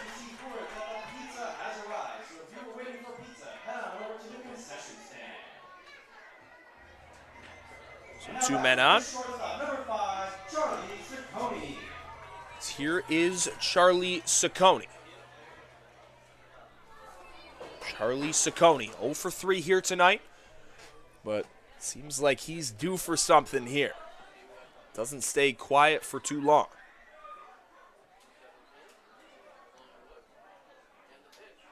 That pitch home.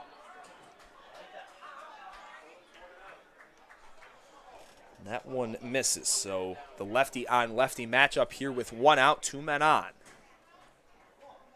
The more runs going into the top of the 9th, the better for Carlos, even though we trusted him with just a 1-0 deficit. But now with no batting gloves, Ciccone, 1-1 count. Rodriguez will face Donovan Montgomery, Bobby Marsh, and Ben Shore.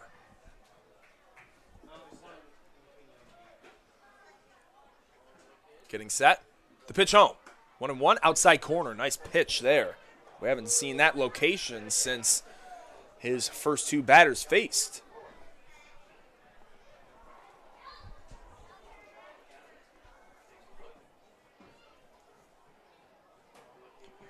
As getting set again, LaCour.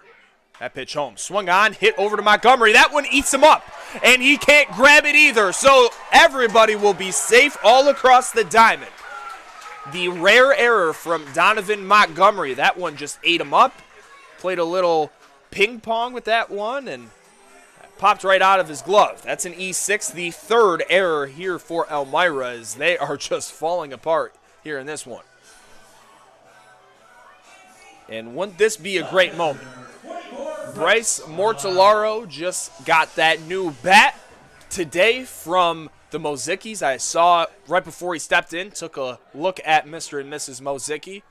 That bat is blessed with holy water, so they did the whole shebang here for Bryce.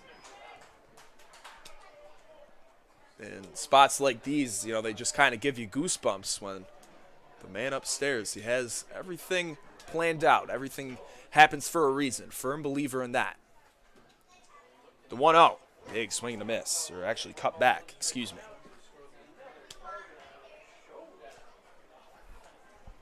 Here pretty early in the night. 9:42 with first pitch at 7:22.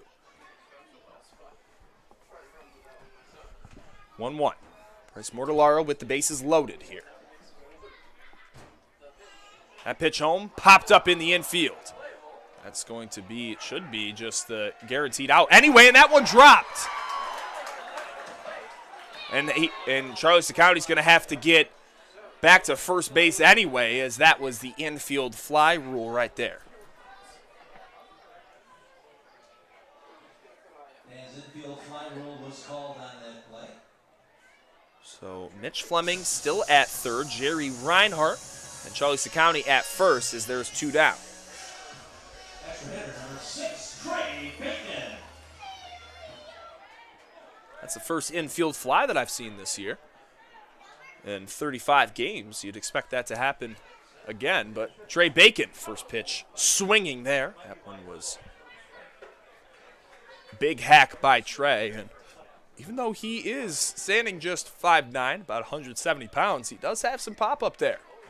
And a plus arm as well on the mound. That pitch home, check swung. They appeal if he did go. They say that he did not.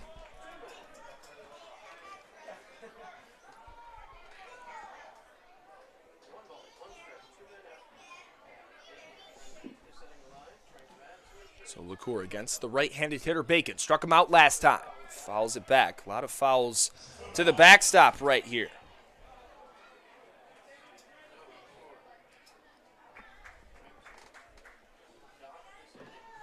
So the 1-2 count with the bases loaded. Batavia did have this scenario just a few innings ago with Blair Frederick with bases loaded, 2 outs, and he flew out. That one misses inside. Oh, they're going to punch him out. That was way inside. And I don't think that our home plate umpire was very big on that call, because you could tell he didn't really make that big, and Tony Brewington's eyes just got really big when he was talking to our home plate umpire and asked about the location of that. So they're going to talk things over.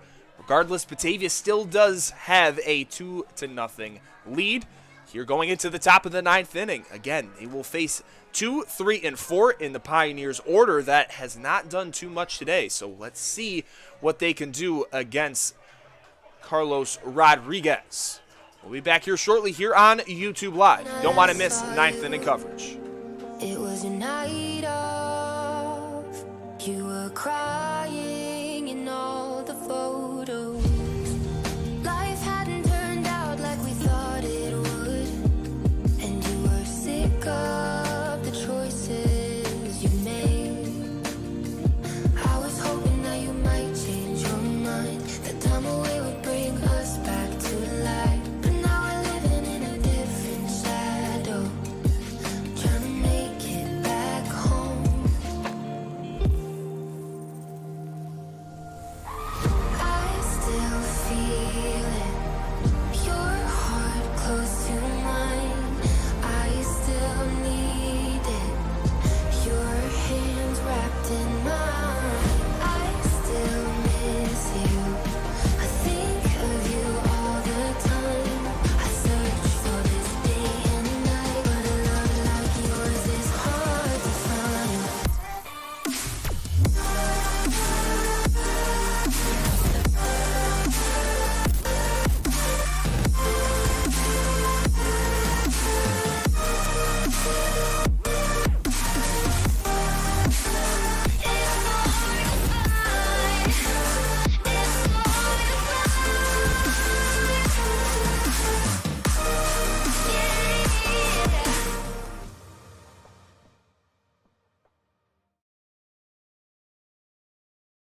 We are here in the top of the 9th inning. Batavia holding a slim 2-0 lead. Donovan Montgomery at the dish. He did just have an error to load the bases, as that pitch near the head area of Montgomery for ball 1. Just needs 3 outs, and Batavia will win this short little 3-game series against the Bios and get ever closer to that second place spot that they just now sit a game and a half out of. 2-0 count. This Pioneer bench getting a little loud now, as Geneva still might lose tonight's game, and they could get even closer. As that pitch, you could tell Rodriguez is hearing this bench, as Elmira is trying to force a bottom half of the inning.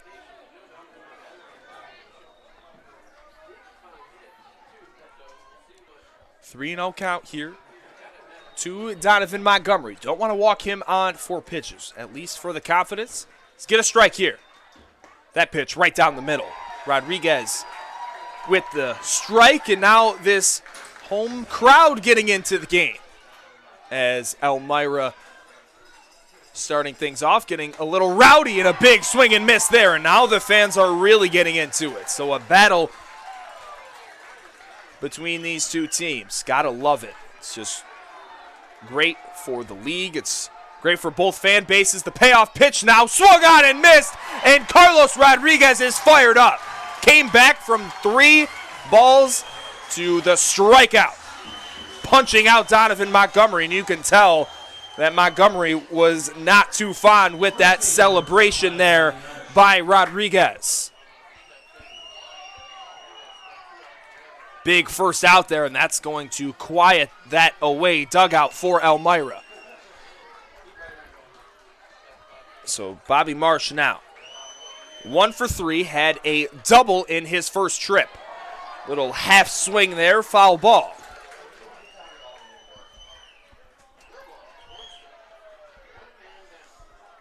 Batavia just needs 2 more outs to shut this one out. Carlos Rodriguez trying to pick up the save here for Batavia. That one misses high. 1-1. You could just tell with that intensity there by Rodriguez. Took the hat off. He was fired up.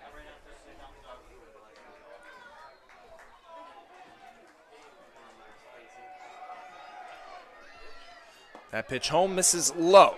2-1.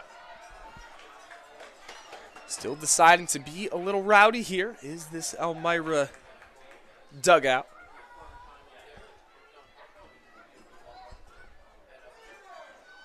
2-1, 1 out, top of the 9th. Carlos Rodriguez, nobody better on the mound. Big swing and miss by Bobby Marsh, as he'll try to get the final strike of this AB, with Ben Shore due up next. Big strikeout guy as well. Bobby Marsh in his 66 at-bats, 14 strikeouts. That is a, oh, and they're going to say that that was a foul ball off the bat knob. And Bobby Marsh not agreeing with that call. And a bunch of Pioneers now running to the bullpen. And Andrew Drum coming to talk about that now. Bobby Marsh pleading his case that that hit him on the hand. We actually saw this a few weeks ago. Last week it was with Caden Walton. That one hit him in the hand, and also Abner Benitez a week ago during our USA homestand. So these Pioneers are now in the bullpen. I don't know if with a base runner on, they were told to get out there.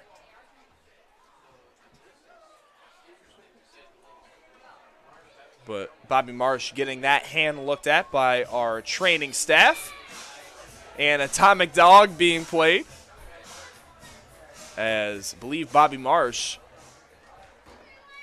wanted that to be his walk-up song, with that being Tony Brewington's song and a song with the Diamond Dancers. Bobby Marsh does seem to be okay, and he will get the standing ovation. We're glad that he's okay. I'm a big fan of how he plays, so I'm glad that he's okay.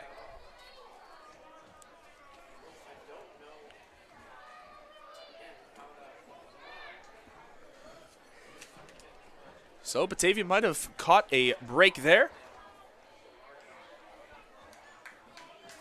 And let's see if they can use it to their advantage. It will be a 2-2 count still after the foul ball. That one put into play over Cam Conley's way. He's going to field that on a backhand, throw it over, and get the second out. Elmira, just 1 out remaining on the ropes here, with Batavia trying to get the knockout blow. Catcher number 19, Ben Shore. Ben Shore, again, coming into this game, he is 1 for 3 today. 247 average with 23 strikeouts and 73 at-bats. Big strikeout guy up at the dish. So again, 2 down. Batavia trying to get, again, 1 game closer to 500. That pitch on the outside corner on the black called for a strike. Batavia does already lead the season series 5-4, wants to win this little mini series with a 3-game set, a away home series for Batavia with a doubleheader coming tomorrow. 1-1 count here. Trying to keep Elmira scoreless as a swing and a miss on the slider there. Shore again on the ropes.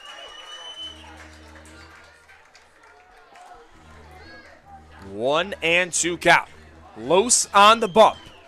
Already has a strikeout here against Montgomery in the inning. That one just misses. 2-2 here. Trying to get that final out. And nothing more that this fan base here at Dwyer Stadium wants than a strikeout. The 2-2, and that one's fouled away.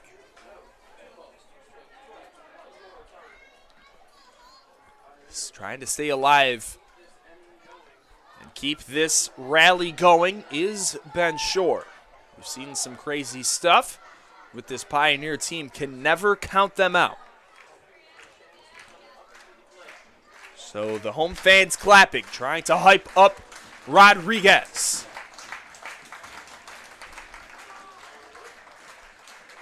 The 2-2 comes home. That one fouled away off to the left side now. So we'll have yet another 2-2 count here.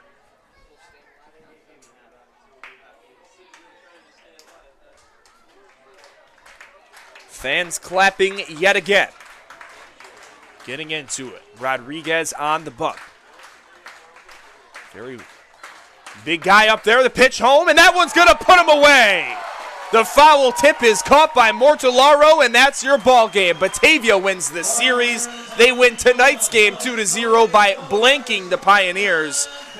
Elmira will go back to exactly at 500 as they will now be 14-14. Batavia climbs to 15-16 as they now have more wins on the year than the Pios. What a night here on KMS Dance Academy night here at Dwyer Stadium. They send the fans here home happy as Batavia will now go 7-9 here at Dwyer Stadium. Again, transitioning into a doubleheader here tomorrow at Colburn Park, which we will have action of here on YouTube Live, with both games of the doubleheader being available for you to watch.